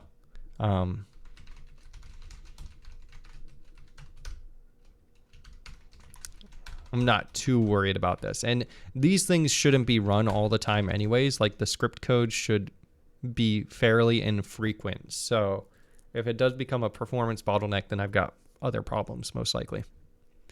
Anyways, though, so we've got the object. We set the name. Cool. That's that. Oh boy, now we've got set position, vec3. Let's see if we can get this done next. Okay. SE Woods, on that note, I had some issues with getting notified by Twitch for a while. Deleting and reinstalling did the trick. Interesting. Twitch notifies me of different people all the time, which is also kind of interesting. Which is the way it should work, I guess, right? Okay, so let's grab this guy. And we're going to go ahead and just do that. Okay, so we get the top. We need how many arguments? 2 arguments for this one. Yes, that's correct. We get that. Okay, we've got that. Yep, that's correct. And for this one, we can't really check the type, I guess. I mean, we kind of can, but yeah, we can't really, I guess. I don't know. Okay, anyways, let's just do Lua get table L2. This should be position is at -2. Oh wait, no, that just means this is at -2. This is at -1. Okay.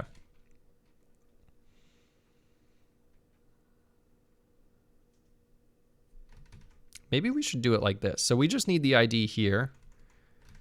Do that, do that. Because that's all we really need is the ID. So we get the ID, we're good. Now we get the position. And now we want to convert that. So vec3 to vec3. We'll give it that. So let's go add a helper function up here. And hopefully, like this is all very tedious right now. But the hope is this should get quicker as I like increase the number of these helper functions and stuff. So that's the hope. We'll see. Vec3, const vec3 ref value. Okay, let's go ahead. Implement these very quickly. And I really hope I'm coding all this right, because I'm coding a lot. And if this is all wrong, that's going to be a pain to fix. But I'm fairly confident that we should be okay. Let's go ahead. We're going to do this, something similar here. So we create a table. Oh, this is for anim object. Actually, that's a little bit intense, but it's fine. So anyways, we do that. We want to say push Lua push number value, whoops, L X X. Okay, and then we just want Y and Z.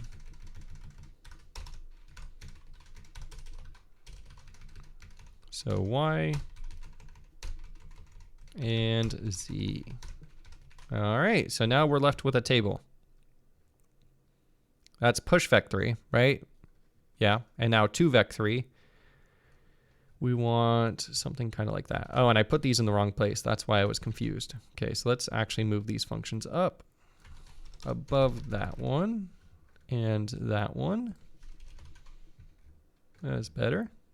Cool. Okay, so now to vec3, we just want to say float x. Actually, we can just say vec3 res get field -1 x. So it should be on top of the stack at this point is basically what we're checking.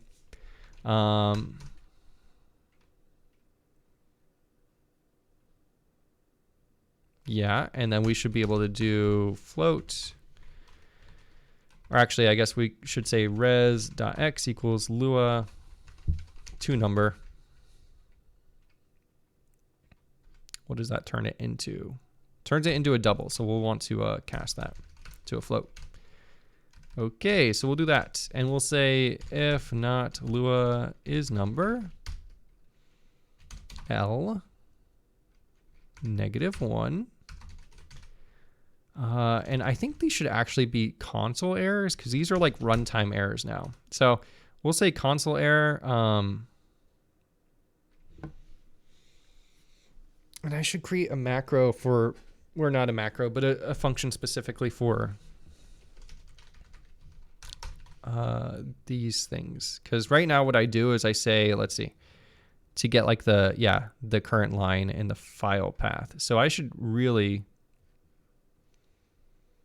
add this to our console logger. So let's go console log.h, go into here real quickly. We're going to have variants of this that say basically void log. This will take in a Lua state, L, and then we'll take in that in a variadic macro. And we're going to have these just kind of as helpers as well. More helpers, lots of helpers today. Okay, so we want info warning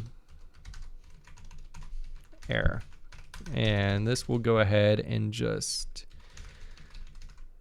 .cpp. Let's just go into here, go down below this. This will basically just forward everything, kind of like what I'm doing in the actual print function here. So we'll do this, grab that. So that grabs the stack frame,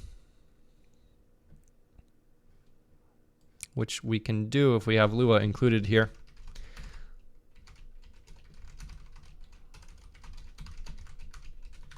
Okay, and I think that should be good. And we also need that. We're almost there, guys. Almost to our first game object. Hash include scripting. Okay, get that. Go back down here. So we've got all that stuff. And then what did we do after that? So this basically just does that.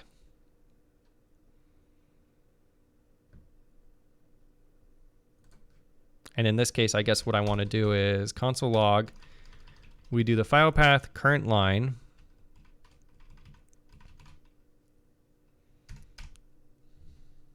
And then string. Okay, so this is where it gets a bit annoying.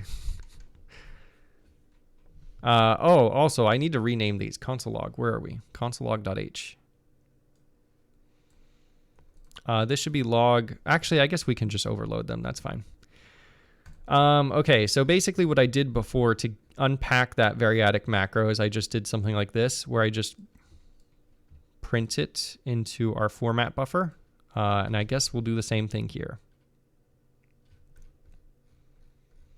So we will do this.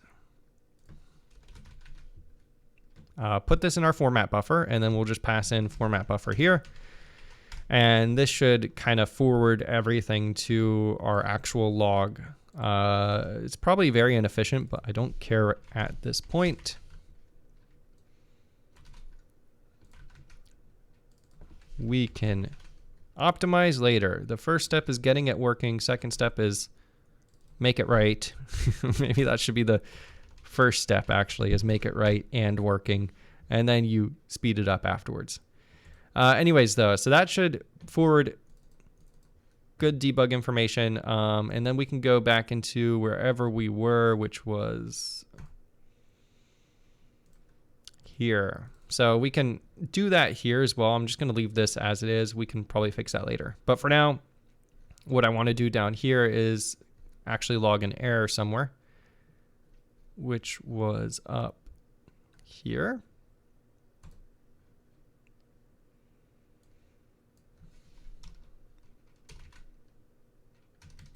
Yes. Okay. So then we want to go into here, console log error. We'll give it our state, and we'll say expected vec3 expected number.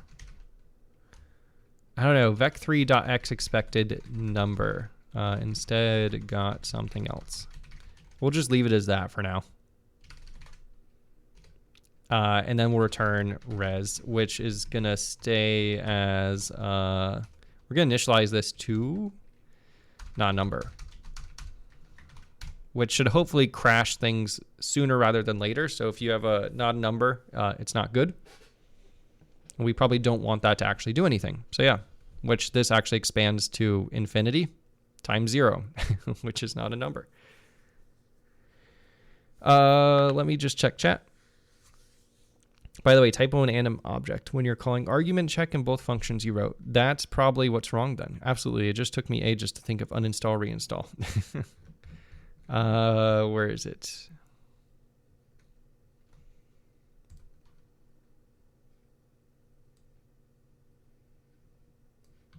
An argument check?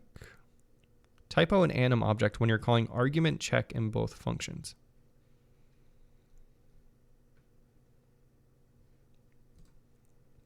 Oh, thank you. I don't know how I ended up doing that twice. Interesting. Okay, so we got that. Fix it right there too. I must have copied that or something. I don't know. Why is this not happy though? Name is undefined. It's not undefined though. Did I mess something up in here? That's okay.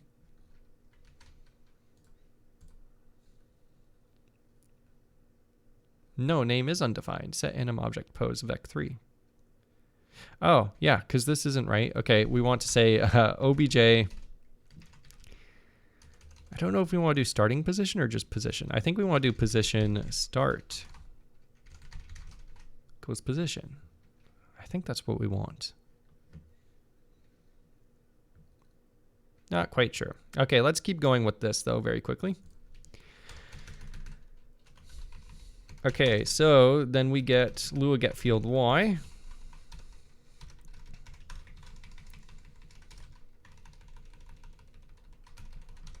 And Z.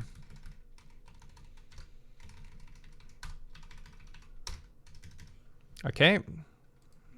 Z and Y. Cool. So if we have garbage there, which shouldn't happen, but I guess runtime errors are possible, then we should at least log that error and kind of let the user know. We don't need that. Okay, so then we return the result. And we should have a vec3 here. That's good. Cool. And then floats, which is going to be similar, except this is going to be, go down here. It's going to look like that.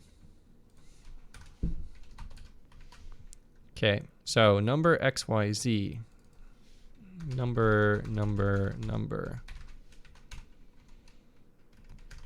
We should be getting 4 arguments here. Okay, we get the object ID.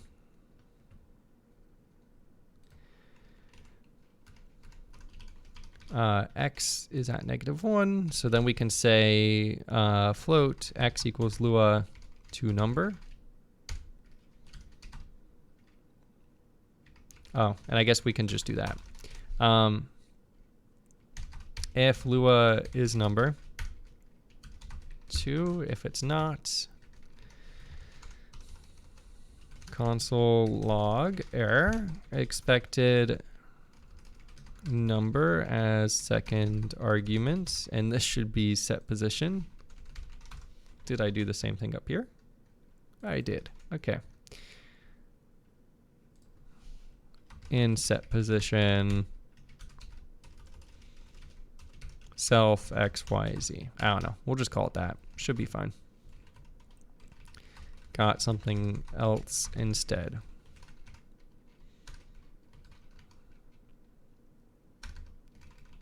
And we want to pass it L. Okay, cool. So we've got that, and then we can return res.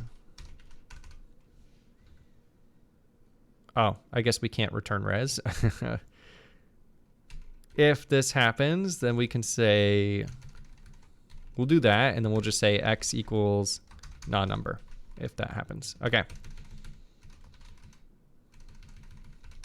That's not true. Copy this twice. Now we've got y, we've got z. This should be 4, should be 3, 3, 4, third,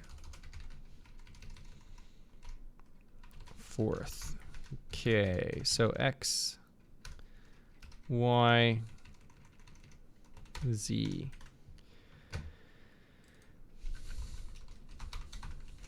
All right, that's what we do here, and then we return 0.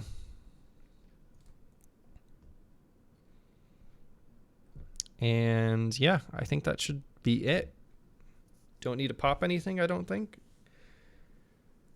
Okay, cool. Yeah, and I think that should just work. So theoretically, we can create objects and stuff. No idea if it's actually going to work, but theoretically it should. This is kind of off topic too, but I don't know about you guys. The more I code, like the longer I code, I guess, I start writing bigger and bigger portions now without doing anything to check if it works. And for the most part, it usually works out fine. For the most part, there are times when it goes horribly wrong, but I don't know. I found that as I've gotten older, it's easier to write a lot more code before testing stuff, and it kind of works out. So yeah, interesting. Anyways, we've got these functions now. And we were doing this because we wanted to create an animation object. So now we can create an animation object, add it to the scene, and it should just work.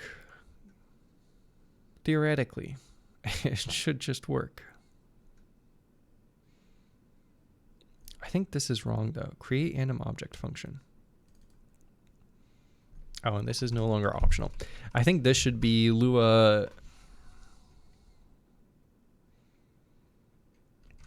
get table. I don't know what I was thinking there.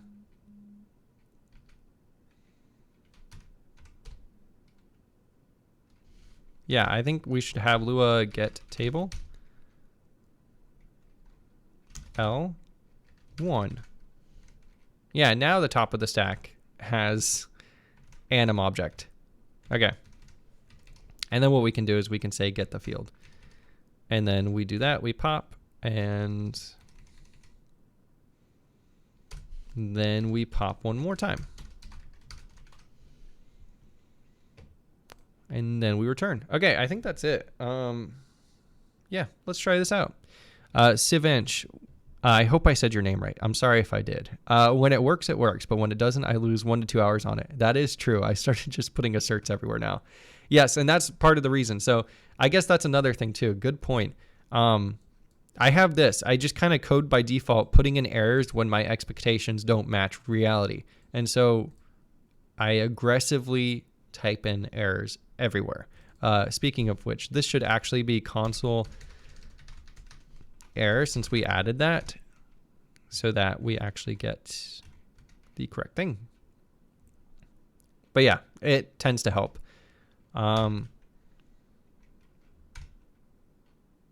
Yeah, and that pops it. That's good.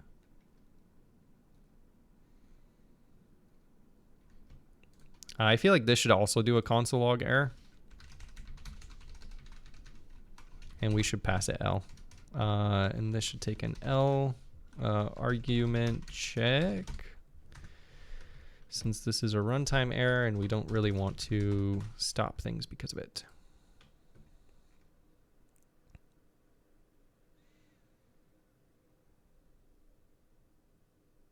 Oh, and since we're doing an assertion check, that's kind of, okay. So this should also be something like if actual num args is greater than or equal to start and actual number args is less than or equal to end, we should say if not, then we want to do this and that.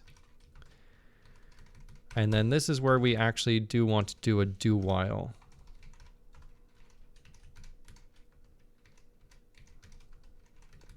Because it will make things nicer. So now we're forced to put a semicolon at the end of this, and if it fails, then it should do this, which is good. Yeah, cool. And the reason I'm leaving this as a macro is because I want to have that string concatenation, which would be annoying with a function. Okay, what's wrong with this? Do if not and args.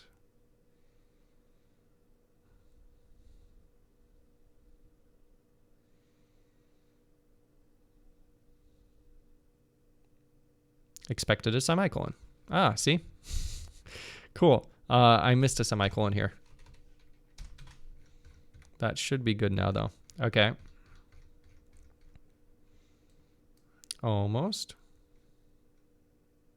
Expected a while. That's not good. What's this expand to? Oh, did I do the while loop wrong? Do that. I forgot to close my while loop. Okay. So we also want to do closing brace. And now we are good. Sweet. Okay. And then it should throw an error. Yeah. So then if I miss the semicolon there, we still get an error, which is good. Sivansh, this is the first time I'm watching your stream live. Ah, thanks. I'm glad to see you here. You didn't put that's all right. Oh, and I'm still saying your name wrong. Sorry. Okay, let's see.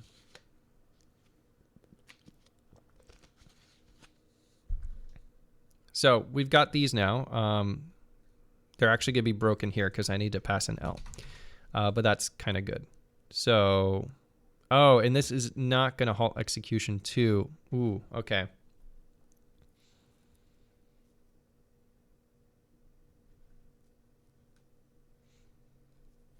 I'm going to have to look into some stuff. For now, I'm just going to leave this, but I'm going to have to look into how to just like throw an error from the Lua state so that all this just kind of stops. Because that's what we need to do. It's probably the right approach here. Anyways, okay, so we have this. What do I want to do now? We were doing something before I started all this. Yes, so now I want to be able to say generate. And what we're going to do for now is we're just going to say... so now we should have access to parent.id, all this stuff, right? Yeah, cool. But basically what we want to do is say child, local child anim object equals create anim obj from parent.id, or we just pass parent, I guess, is what we'll do. And then we'll say child.setName to dynamically generated object, just so that we can be sure. And we'll set the position to vec3, x equals 2, y equals 3, z equals 4. I guess z doesn't really matter, so we'll just leave it 0. But this is just to kind of check and make sure that this all works correctly. So let's see if this works. So we've got this. Now we've got to add one final thing, which is when we execute, well, first we need a way to execute the scripts. Okay. We're making progress. So timeline.cpp.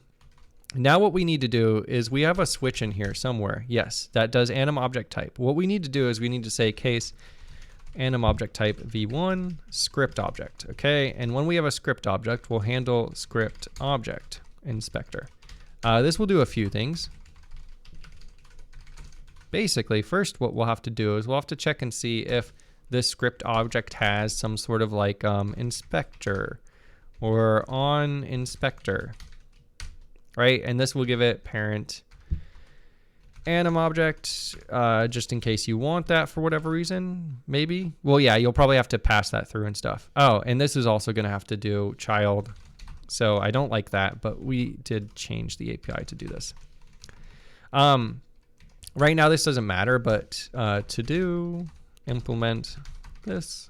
Basically, we're going to have something like this where you can like add inspector elements and stuff, which will kind of get dynamically added. For now, though, we're just going to go ahead and do this. Handle script object.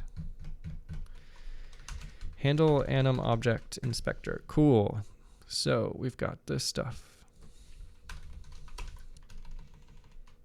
We are going to have script object inspector. Is that what I called it? I don't think it is because I see red. Handle script object inspector. Oh, I just didn't add arguments? Oh, yeah. Let's this is important too. So we'll add the animation manager data just in case. Handle axis inspector. Go down here.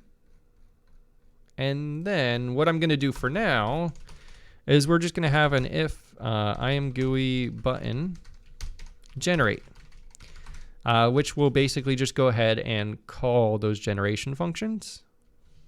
We'll call this thing, right? So this is what it's going to do, is it's going to go ahead, clear out any old objects and call that one. So text animations, where was that? Here. It's essentially going to do this. So we were in here. And by the way, timeline.cpp should not have inspector stuff.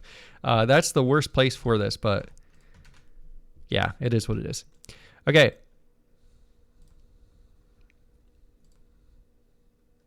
This note is irrelevant now. So we've got our object. Let's just help ourselves out and rename this. Okay, so we've got our object. Then we want to initialize the object. How do we do this? We want to go ahead and call our script. So we need one kind of thing that script objects will have. So we'll have a script somewhere up here. We've got all this stuff.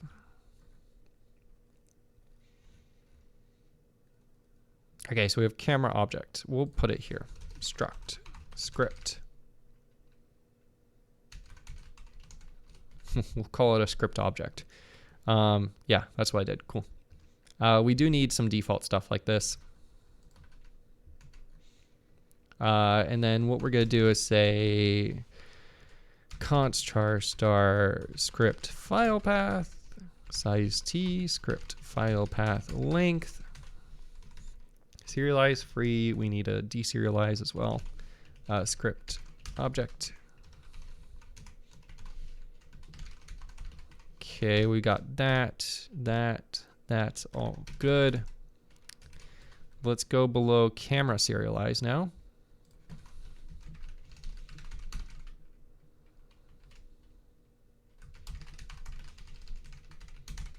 Okay, we've got that. Free, deserialize, create default. Cool. And then we'll put our stuff here. Script object.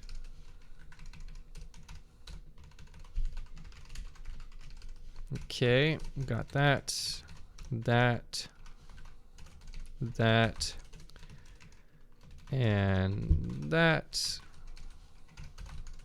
Okay, default script. I guess we'll say the default name equals do we have script file path is what it's called? Yeah. I guess we'll just leave it null pointer.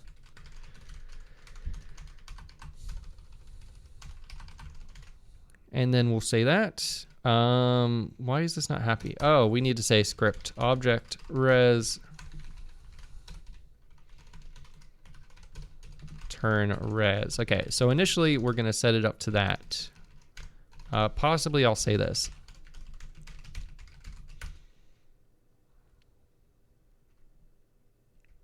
We'll allocate 1 byte. Or not size of 1, size of char times 1. That's what I want.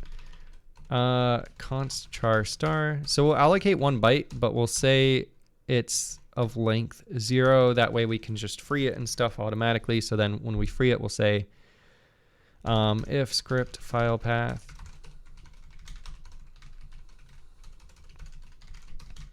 we'll do that. This is mainly because of some deficiencies with my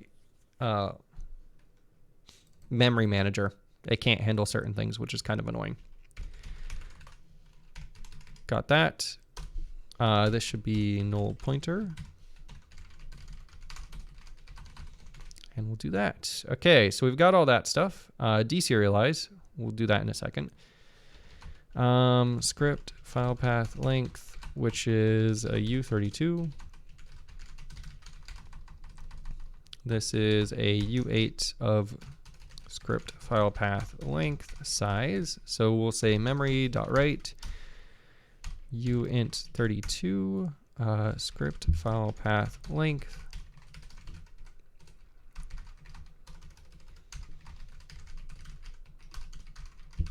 which is going to be that.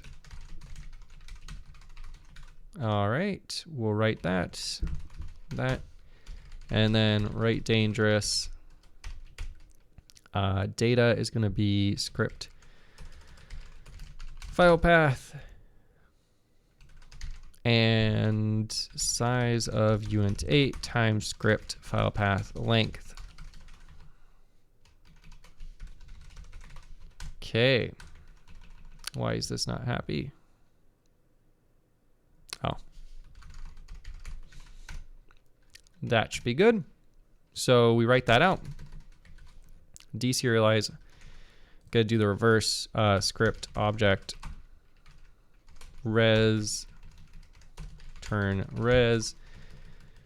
We will do, and I'm gonna do version checking in here, even though I don't really use this right now, but it will be used one day, hopefully. And then this will just return static script object dummy. I guess we can do this equals, and this will be null pointer and 0. Okay, so for this, we want to write out the length. No, we want to read the length into there, and then we'll say res.script file path length equals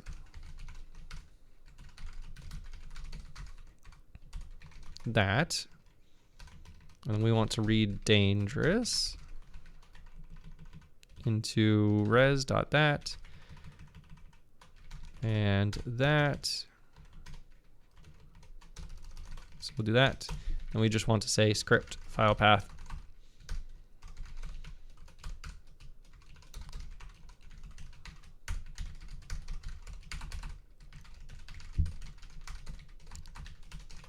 We'll do +1 for the null byte, and this should be a char star.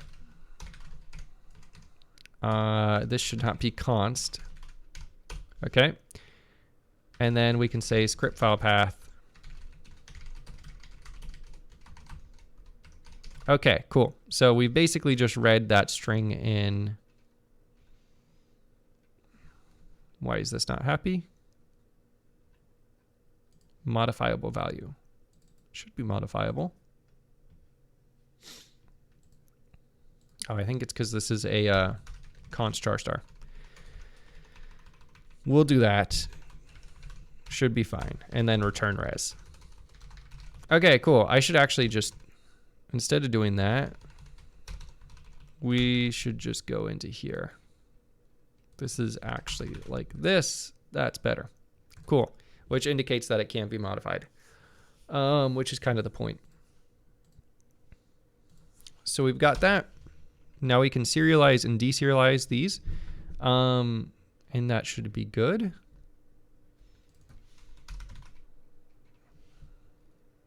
And I think, yeah, okay, so now that we've got that, right, we still need to call the generate function in there. So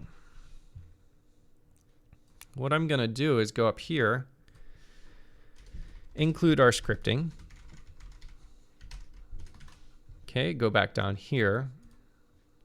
We want to say compile file name, which is, what is it? It's just this guy's file name, right? Just obj as.script.file name or file path. Okay. And I guess we should only do this if obj script file path, like if that exists.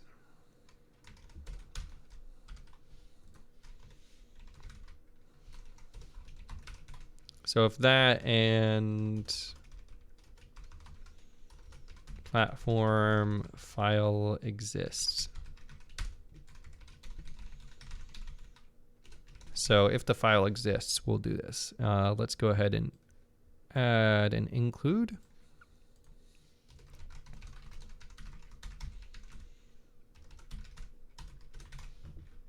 Okay.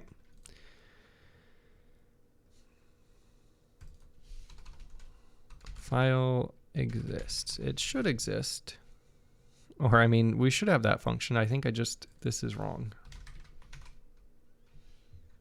That's better. Okay.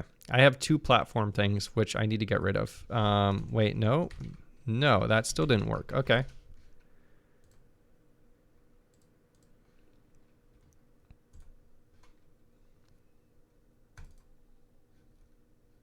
Okay, so we definitely have that.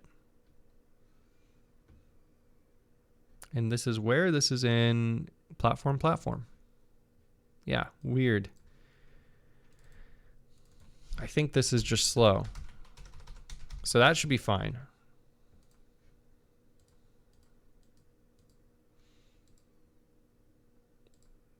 Okay, going back too far. Cool. Okay, now it's fine. Whatever. Okay, Visual Studio can't deal with this file. It's a little too big, I guess. Okay, so if it has a file path and the file exists, we go ahead, we compile it. If the compilation succeeds, then what we're going to do is we're going to try to generate the objects. So I'm going to add one more thing. Execute. We're going to give it our script, which is obj as .script file path. And then we're going to give it a function name, which is generate.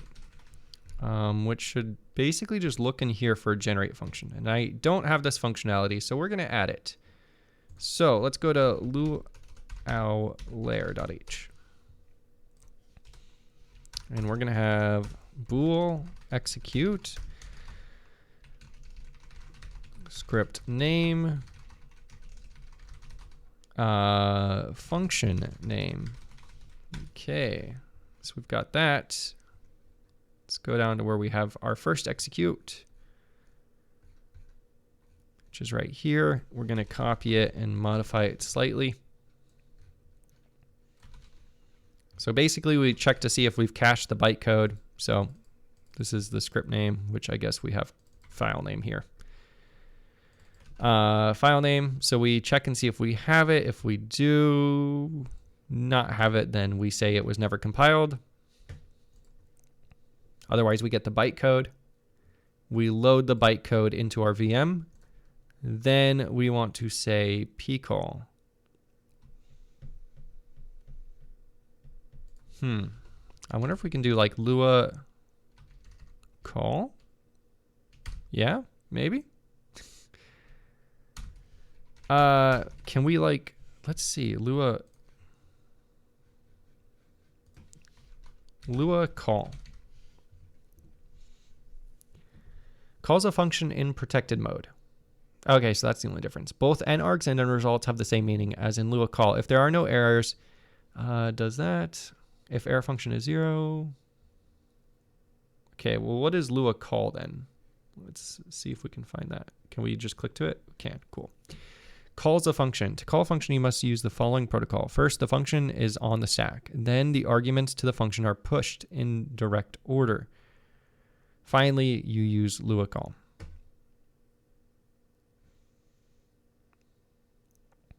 The function to be called is pushed onto the stack. How do we push the function? Okay, let's see. Function to be called. How?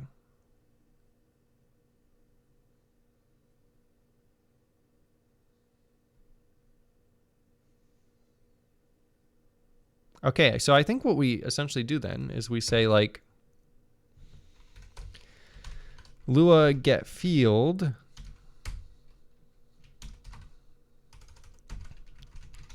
Lua globals index, and then we're looking for that function name .c string. So now that should be pushed on top of the stack. Then what do? Push string. Okay, so then they push the arguments, and then they say call with how many arguments in that stuff. So, and the way we have this set up is this should have one object, Lua. So I guess we should probably pass that object through too. We'll get this there in a second. Okay, so we do this. And then eventually what we're going to do is say, call this with 1 argument and 0 results. And we can say result equals that. And thank you. Gotham Knights is play now, apparently. Thanks, Epic Games. Cool.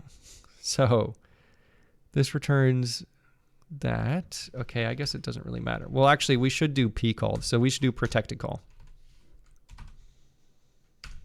And we'll just have that as 0. If results.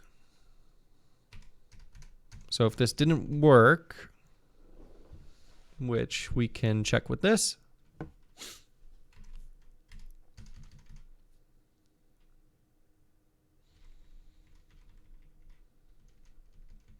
I should probably return false here because it says failed to run the script, and I'm assuming that's what I want. So that's wrong. Okay. But anyways, we just say we failed to run the script. We pop it off of our state, all that stuff. Okay. So now we want to push anim object to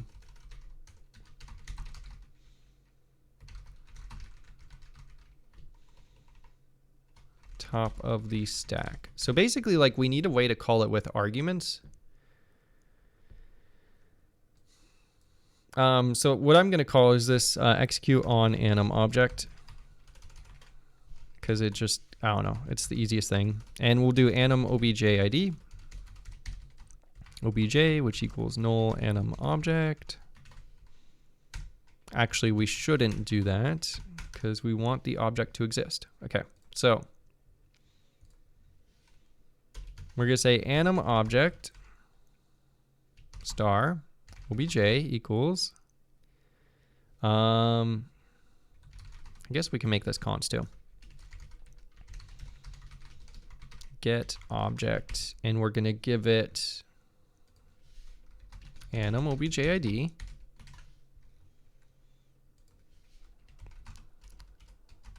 And we also need to pass through animation manager data. So one more thing here. Okay, we do that. Let's also just add it here for declaration. Okay, so we've got that. This. We also need to include core up here because I have some types that I need. Okay, so we've got all that. Let's also go up here. Do that and that. Go back down here. So we get the object. If the object exists, then we're going to try and do this. Otherwise, it's failed.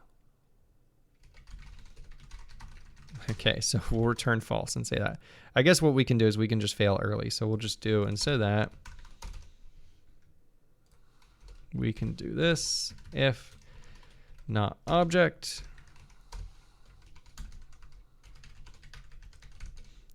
cannot run script on null anim object. Object %d does not exist. And we'll wrap that in quotes. And we'll give it our ID and return false. Okay, so we do all that, and I guess we can do this pretty early.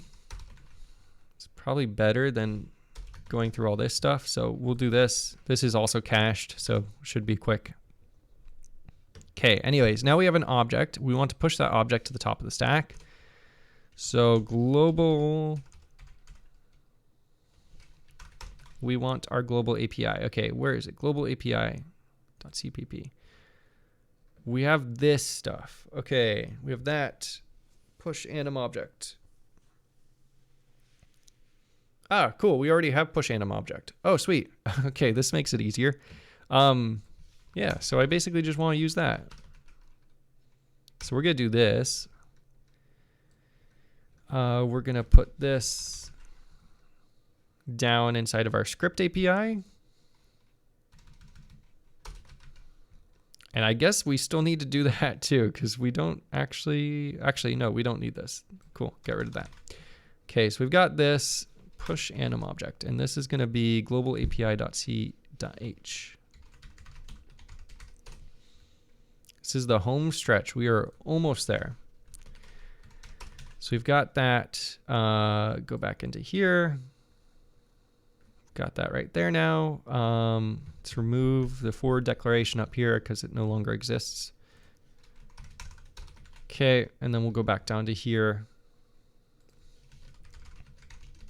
We'll have that. Okay.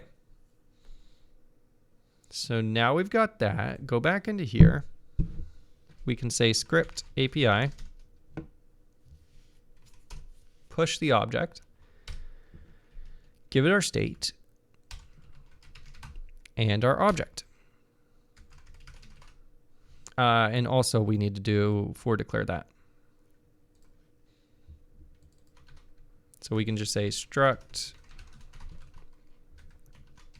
that, and we should be good.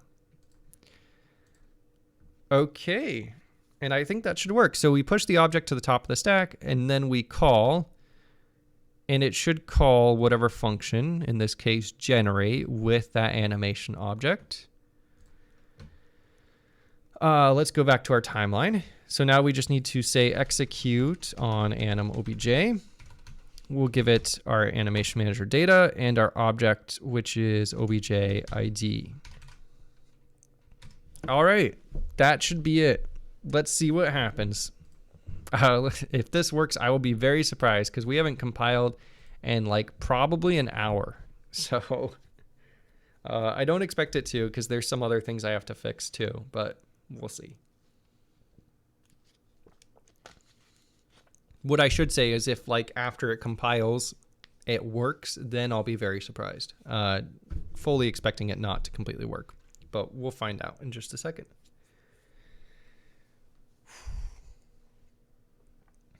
All right. Hopefully you guys are having a good day while we wait for our long compile times. Almost there. If this does work too, though, I feel like this is pretty significant because then I can start creating, my own scripts and animations and stuff using Lua, which this honestly feels like it'll probably be easier than the way I currently do it, which is kind of nice. So yeah. Okay, so we're missing some switch case statements here. So what is this? This is on Gizmo. Gizmo. We don't do anything for script objects. Eventually we'll like call their on Gizmo thing, but yeah. What about this one? Render.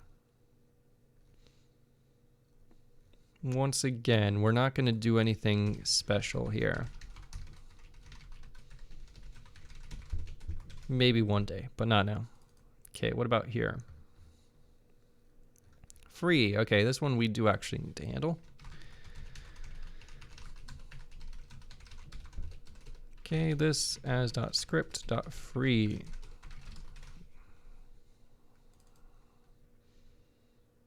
This is so nice too. I remember I didn't have this in like one of the last streams and we added this and I'm very glad we did. Serialize.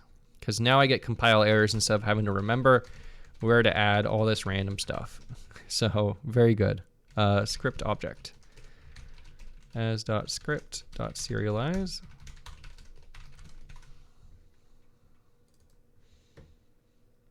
SVG file object. What is this? Create default. Create default. Okay. Case this script res dot as dot script equals. Okay, we got that. What is this one? Create copy. Okay, which currently doesn't really work because I don't have anything actually implemented. Okay, and then what is this one? Deserialize. Yes, okay, so add that real quickly.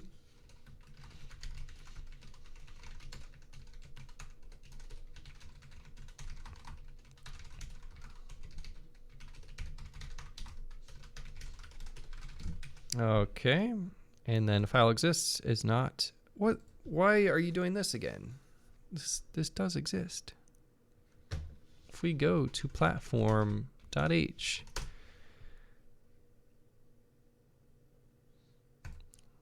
why does it look like this isn't being included? This is weird.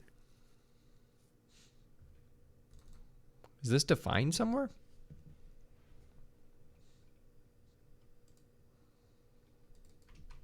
Oh, you know what? It probably is, because yeah, okay. Okay, so I have two files. Yeah, see, I have a to-do in here. We should actually fix this. So let's go ahead, move this over to here, which is where it should have been all along. And then I'm going to go ahead and delete this one. So core platform.h, delete that. Don't know why I kept it around for as long as I did. I had two files that were essentially for the same thing, but one of them was the real one. The other one had one function. And now we're finally removing that. So let's go ahead and copy this stuff too. Nope, that's all fine. Core.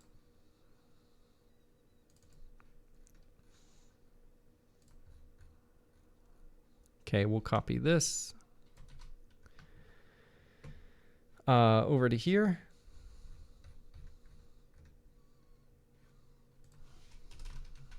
Okay. Go ahead, put that up there. Looks like that's all fine. So then I can go ahead and say delete this one, delete this one. Okay, and then that's going to break a couple other things, but it's fine. Actually, it might not even break things because I think this was the only file that actually used both of them. Okay, so now that actually works, which is good. Did I copy that header guard elsewhere? Yep, yeah. Duplicate file, not good. And I just never ran into it till now, which was interesting.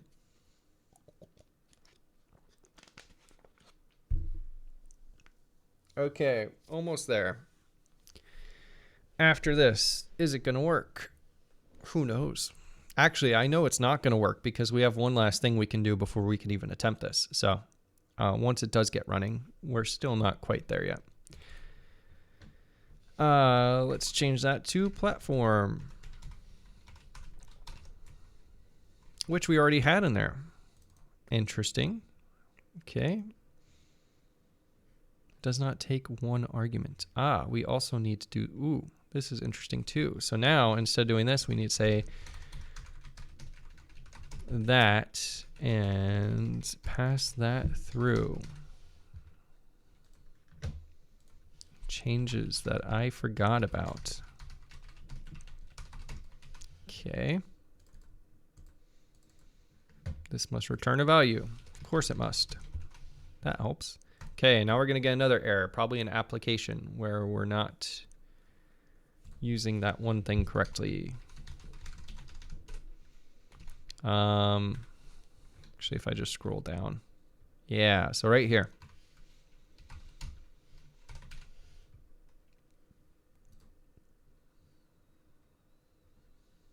I might move this down one more too, because I'm not sure that's going to work. Okay.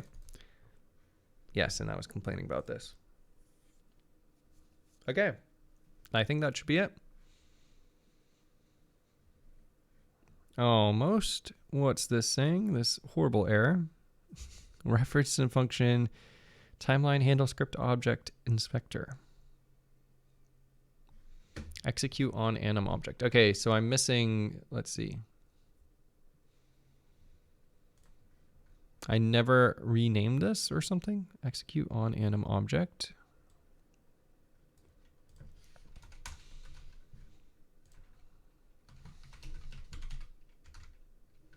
Yeah, I never renamed it in here. Okay. Fix that. And now we should be good. Almost. Okay, now we got more errors. Because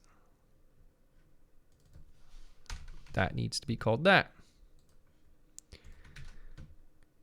And that needs to be called that. There we go. Okay.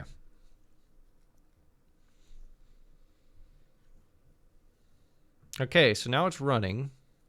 Step 1 is done.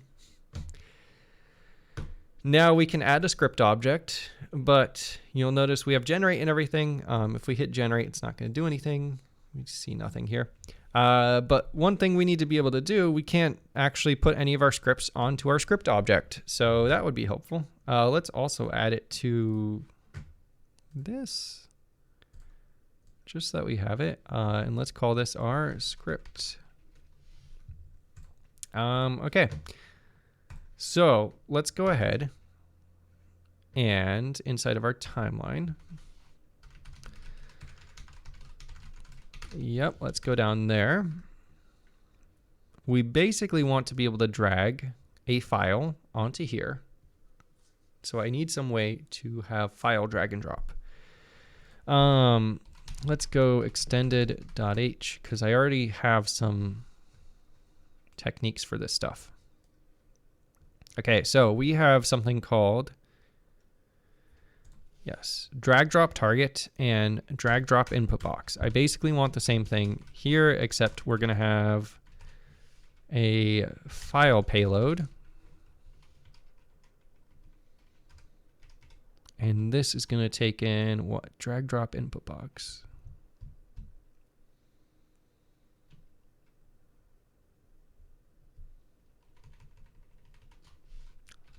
I think we're basically going to have like I'm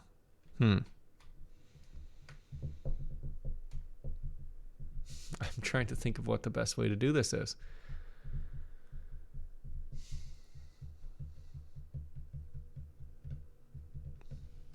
So basically with this, right, what I do is I say we have a payload and then I basically just drop it into this ID. This is where it gets output for dragging and dropping objects. But for files, how do we do this? I think what we want to do, so what we'll do is we'll have like a char star buffer, and then we'll have like a size t buffer size. So basically this buffer will become full with whatever this file path is. Okay. And let's see, we have struct anim, let's do struct file payload. And let's find, where is this defined? Find all.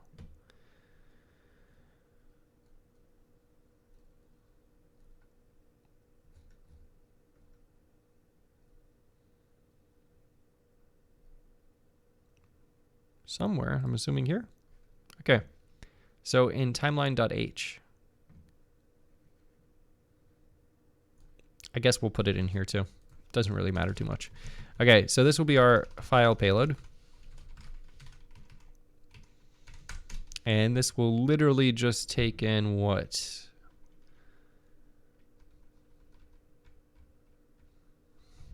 I think like a char star file path, const size t file path length. I think that should be good. Okay. So we've got that, and actually I'm second guessing this now. I don't really want this in here. We're gonna put it in here. We're just gonna declare it up here. So we have this. This is actually gonna be called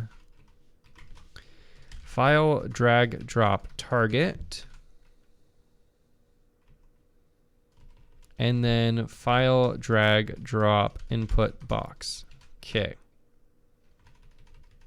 And this is our out buffer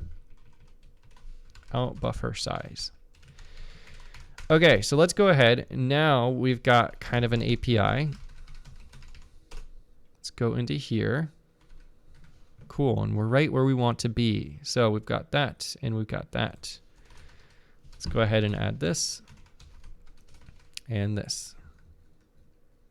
We're gonna copy this because it's gonna be very similar. And we're gonna copy this. Okay, so we have a drag drop target. This is gonna accept a payload of type get file payload ID, which we're just gonna have in here. And you know what? I don't even have to do this really. I could just say file payload ID. We'll have it up here. I'll have to change that other one eventually too. To const char star file payload ID equals drag drop file payload. Okay, so we've got that.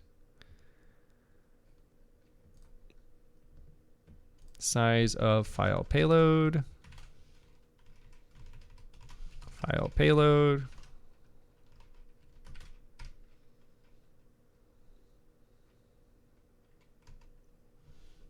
Oh, and this should be that. Okay, cool. So now we have the drag drop target, so we can do that.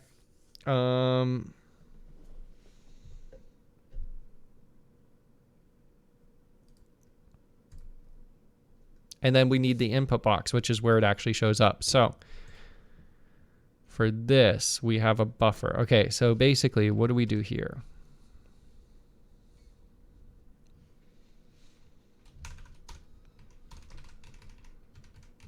If out buffer equals null pointer, I guess if out buffer size equals 0, then we say drag file here. We do an input box. Otherwise, we say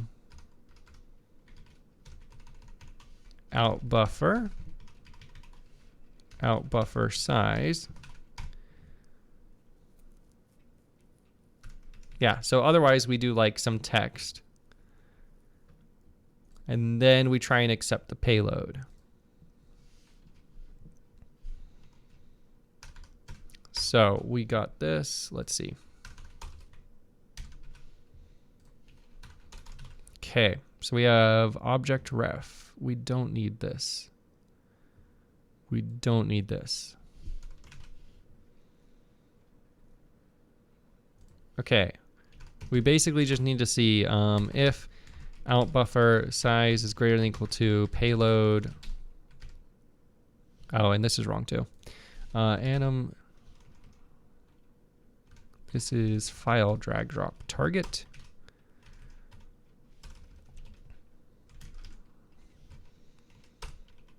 Okay, so if it's big enough to hold it, then we say out buffer copy memory to our out buffer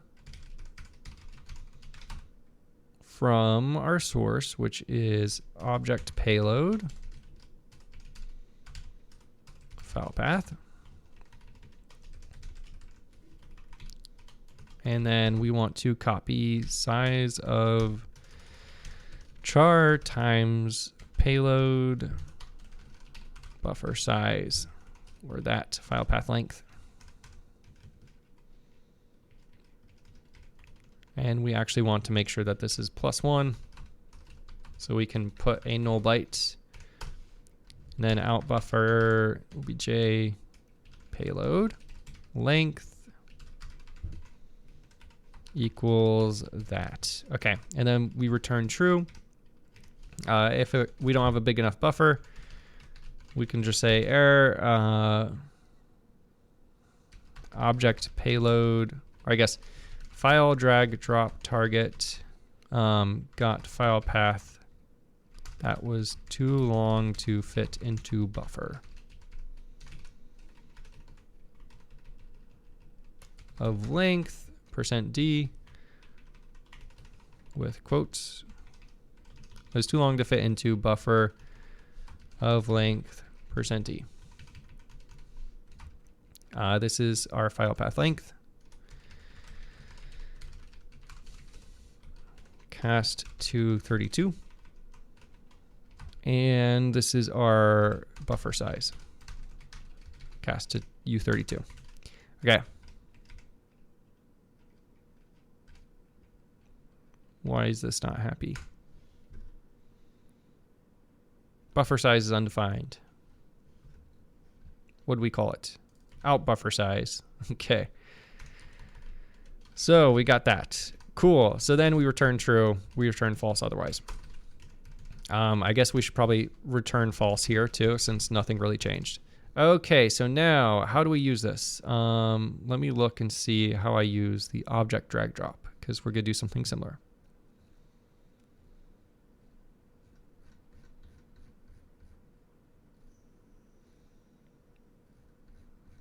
Handle, or actually I guess anim object drag drop. Okay, so we basically do something like this.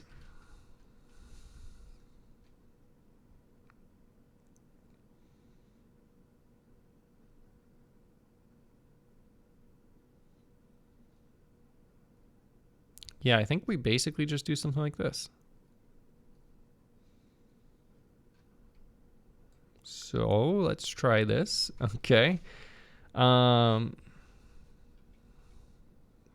Where were we? Handle.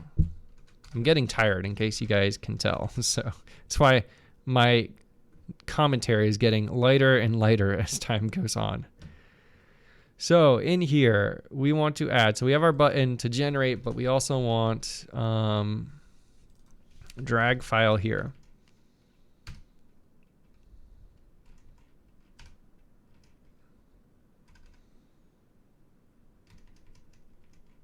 I don't think this is right. Well, actually I do. So what? This takes drag drop target.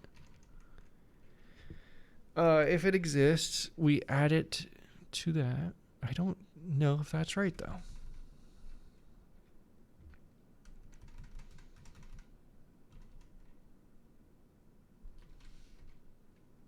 Anim object drag drop input box.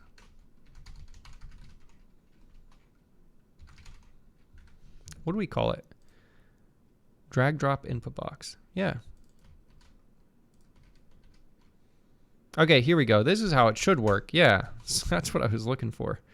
So we've got that. Let's go back down. Where was I? Handle script object inspector. Yeah, it should have been way simpler. That's why I was so confused. Okay. So we'll have a const char, or I guess we just have a char buffer equals, or I guess, and then we'll have buffer size here. Expr size t buffer size equals, we'll do 512. And then for this, we'll say file drag drop input box. Past that, out buffer is our buffer size. Okay, so we got that. Script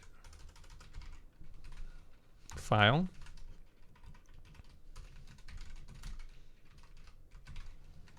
Okay. And we basically just want to make sure that we copy the script's actual name into there. So we'll say memory copy mem.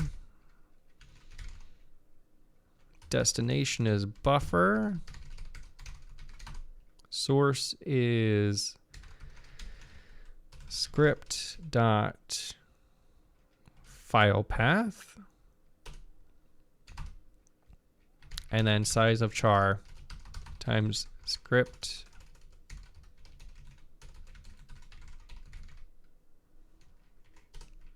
length. Okay, so we got that.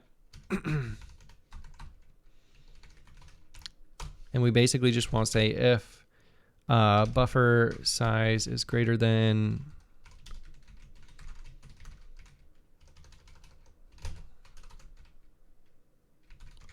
script file path length +1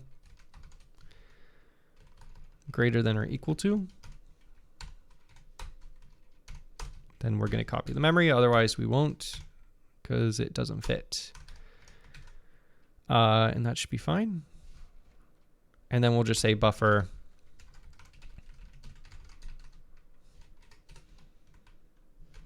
equals that. Okay, cool. So now we have this. We should be able to drag it in.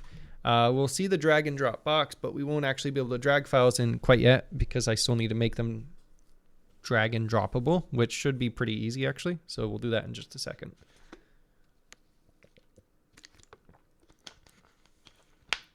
Man, this is so close after 3 hours and 15 minutes. Almost there. Just a couple more things to do and then we'll be pretty much good. Okay, so now if we go up here, we should see, okay, so we have script file here and you can see there's nothing there. We should see, it's interesting that we don't. Let me see real quick. I guess I should start this off as like drag file here. Yeah, let's call it that. So we should see that. Let's see if that works.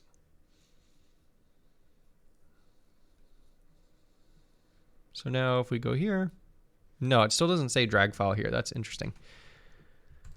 How do I implement this again? File, drag, drop, box. Okay. Yeah, if out buffer size equals 0. That was kind of dumb.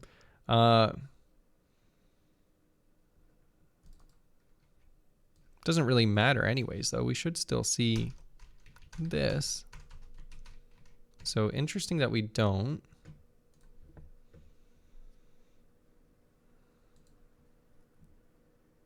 Okay.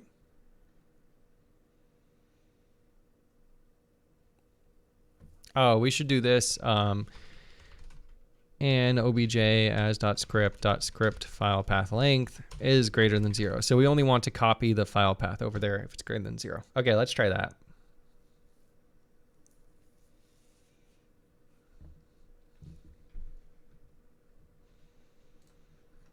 Okay, cool. So it says drag file here. That's good. And then we want to make our files drag and droppable. So if we just go into Asset Manager, panel here, we go into Iterate Directory. We have these selectable icons. And essentially what we want to do is say I'm GUI extended, file drag drop target, maybe? No, that's not right. How do I make this drag droppable now? Let's go to Scene Hierarchy panel. Yes, in here, drag drop payload.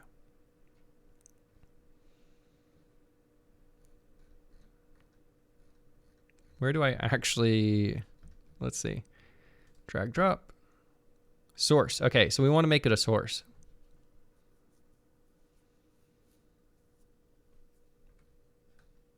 And we do it after the item, I think. Wait, let's see.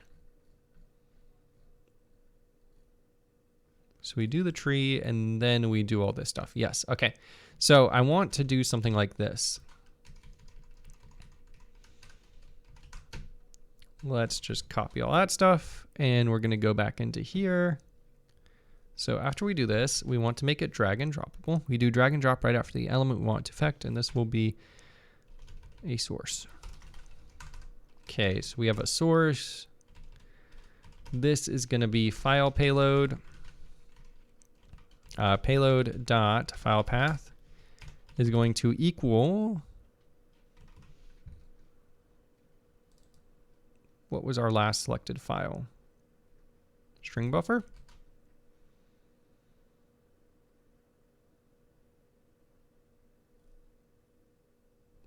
I think it's gonna, wait a second. Okay, so if begin, we have this string buffer, which has our file.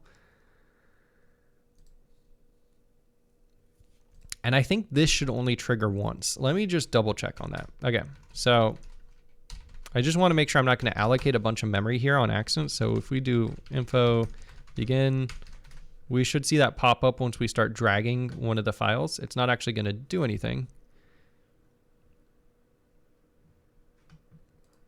But we should at least be able to tell. Ah, no, we're going to get abort. What's wrong here? Because we failed to end. Yes, that's helpful. Let's try this again.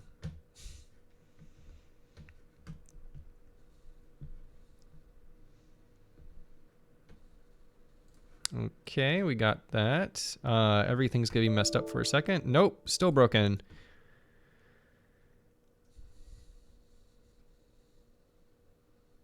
Assertion failed. Line 11688. Which file? I am GUI CPP. Line 11688. What assertion is that?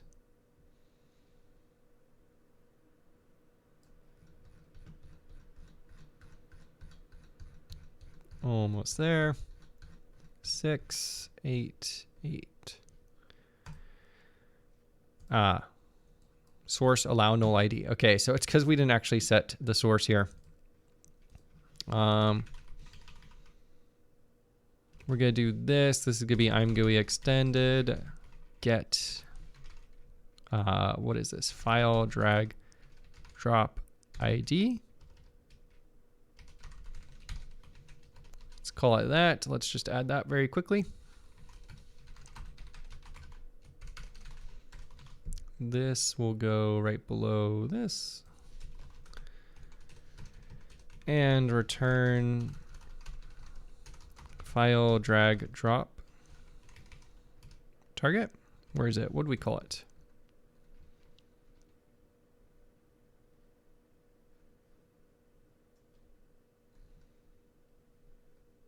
That's what we called it. Okay, return that.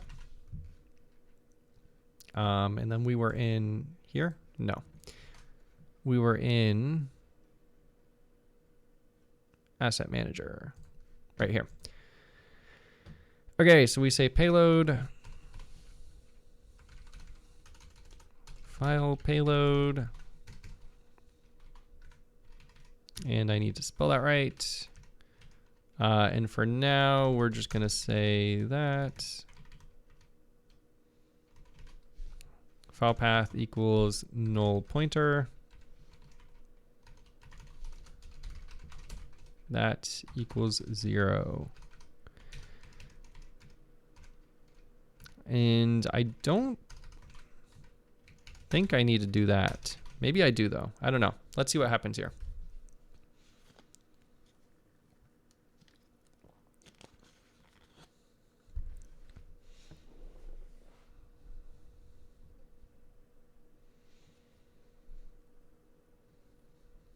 I don't think begin is going to be called multiple times here, but I just want to make sure.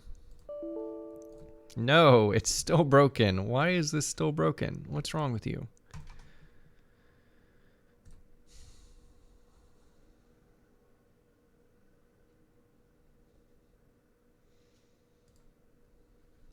What is wrong with you? We do drag drop right after that. Maybe it's because I didn't have that.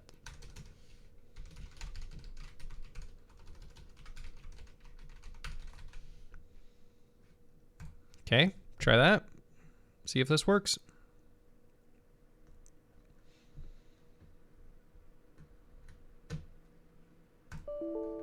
No, still broken. Okay, this is getting annoying.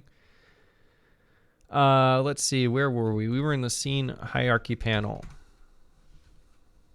to grab this. Okay.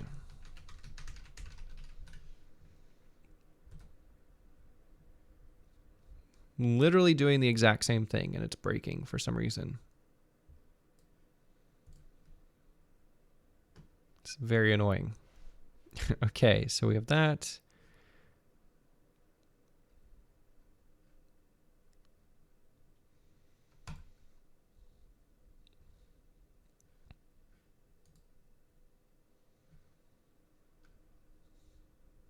Yeah, that all looks fine to me. I'm GUI CPP. Let's see, what was the error we were getting again? 11688.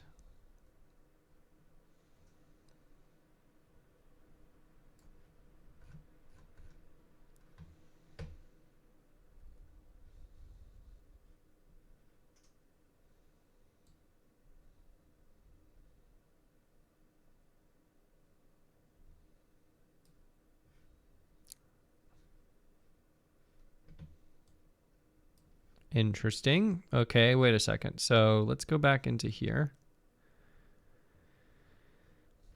I'm not using any IAM-GUI flags here, which is why this is interesting to me. %s temporary name. Oh, I don't know if this is actually working. That's probably why. I don't think that's actually working. Let's go find some more examples.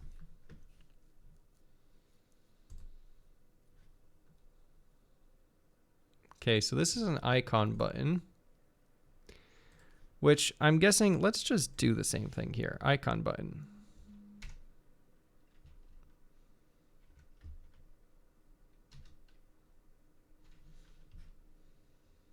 What about this one? Just because I'm curious now. This is the one I'm doing. Okay, let's just swap this out.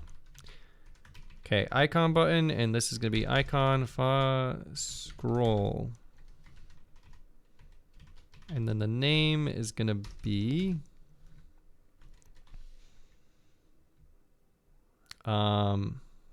temp for now. Let's see what happens here. Okay, is this going to work now? This should be the easy part, but this is for some reason the hardest part. Okay, so we have that. That's okay. No, it's still broken. What is wrong with you? This is getting really annoying.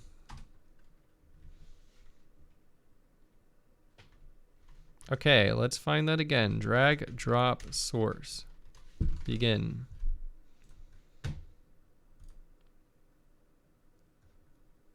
So this one I do know for sure is working fine.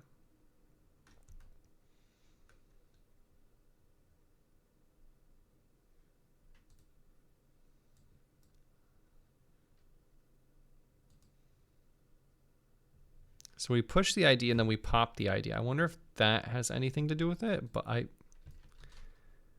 would guess it doesn't matter. So let's do it anyways though. So push ID. I'm gonna give it that.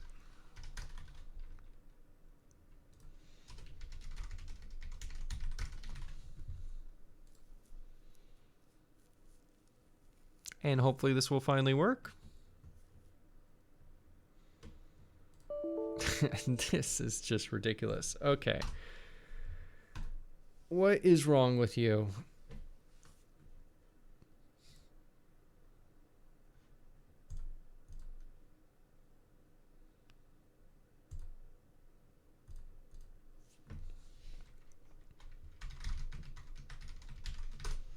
This should be the easiest part.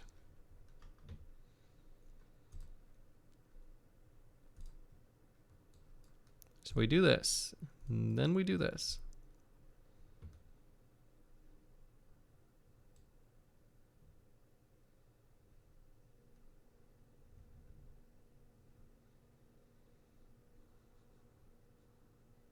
Yeah, there's nothing. Every begin source needs a unique ID button.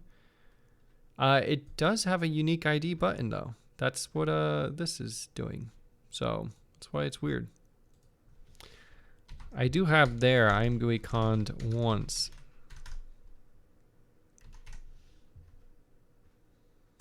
I wonder if that has anything. Maybe you're right though. I don't know. I'll try and modify that if this doesn't work. Yeah, still doesn't work.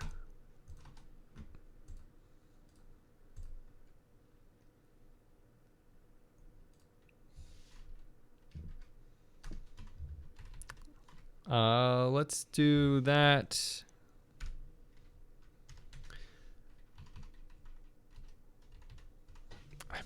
I'm wondering what it is. Let's do, I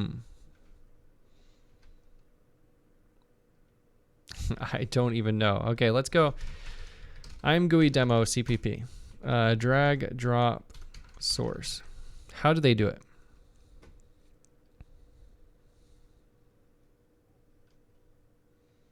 Yeah, so he's setting it to null there and 0. That's all he has. So there's literally try an invisible button before the begin source. I'll try that in just a minute. I'm just This is what we're trying to do it on.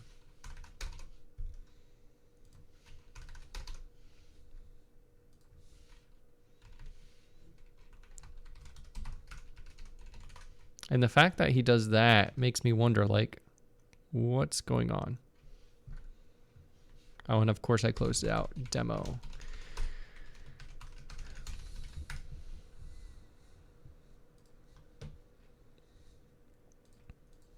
Yeah, and then he even uses text. That's not changing.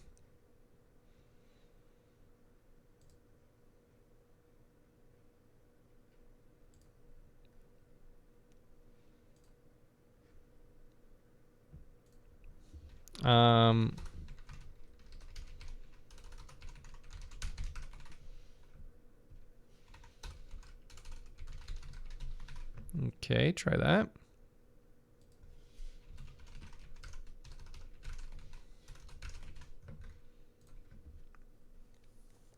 I changed multiple things, which probably wasn't a good idea because now I won't know which one fixed it. If it did, well, it's still broken, so it doesn't matter.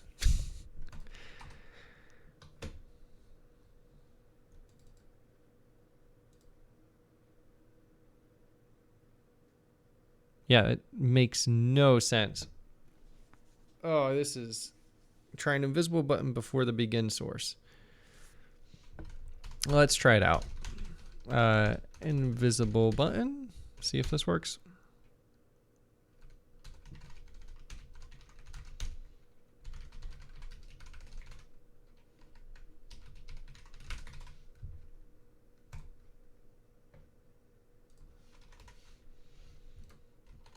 Missing one thing.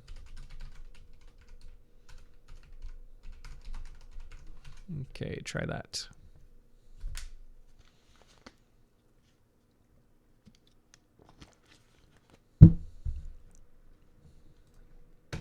Okay, that was it. Thank you, Sivansh. I should listen to my you guys more often. So let's try and do that then, I guess. I'm GUI push ID. Stood to string file index. Thank you. Man, I wish there weren't so many hidden gotchas like this. That's just annoying when you're trying to work with something like this, but it is what it is. Okay, so we've got that.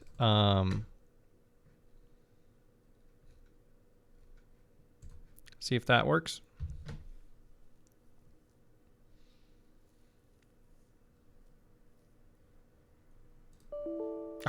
What the heck? You're kidding me. That makes no sense.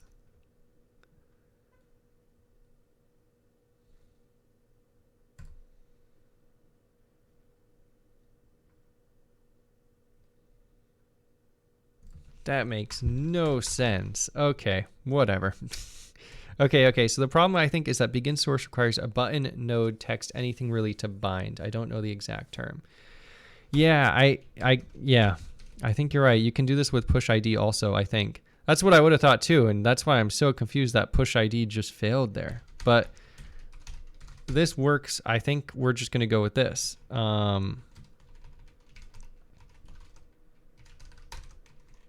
Because this is ridiculous, like absolutely ridiculous. I'm GUI get last item size. Item size. Size. There we go. And then we're going to say I'm GUI same line. And we're also going to go ahead and do this. Back to reset cursor equals I'm GUI get cursor. And then we're going to go ahead and copy that.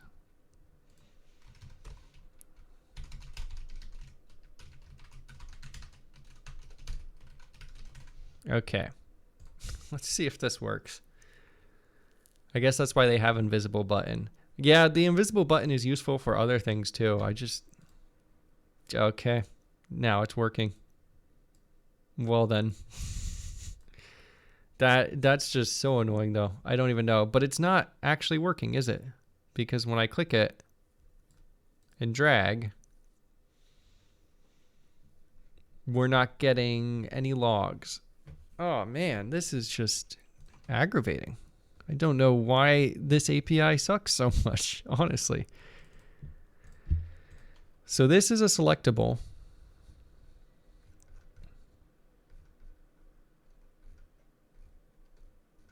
Right? Yeah, here we go. So what does this do? This has, okay.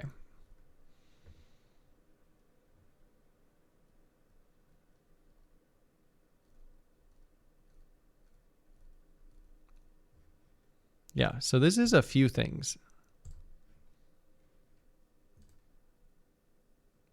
But it should be interactable, or at least I would expect it to be. I don't know.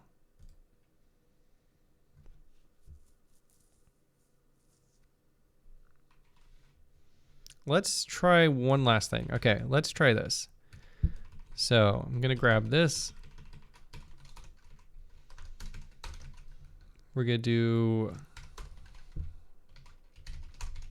push ID that begin group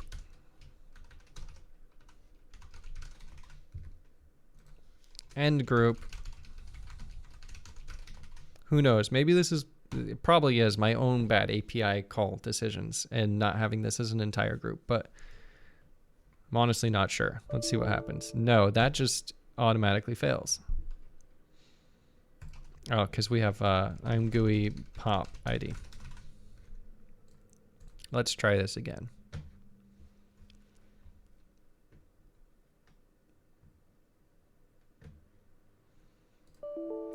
Okay, this is absolutely ridiculous. Well then guys, I'm sorry, but we can't even test this to see if it works because IM GUI is a pain. I think I've got to go just stop coding for like an hour and kind of rest and rethink my decisions. So thank you all for watching. I'm sorry that we couldn't finally test it, the last part, but hopefully by the next time I go and stream, it'll be working. Thank you everybody for staying and watching though.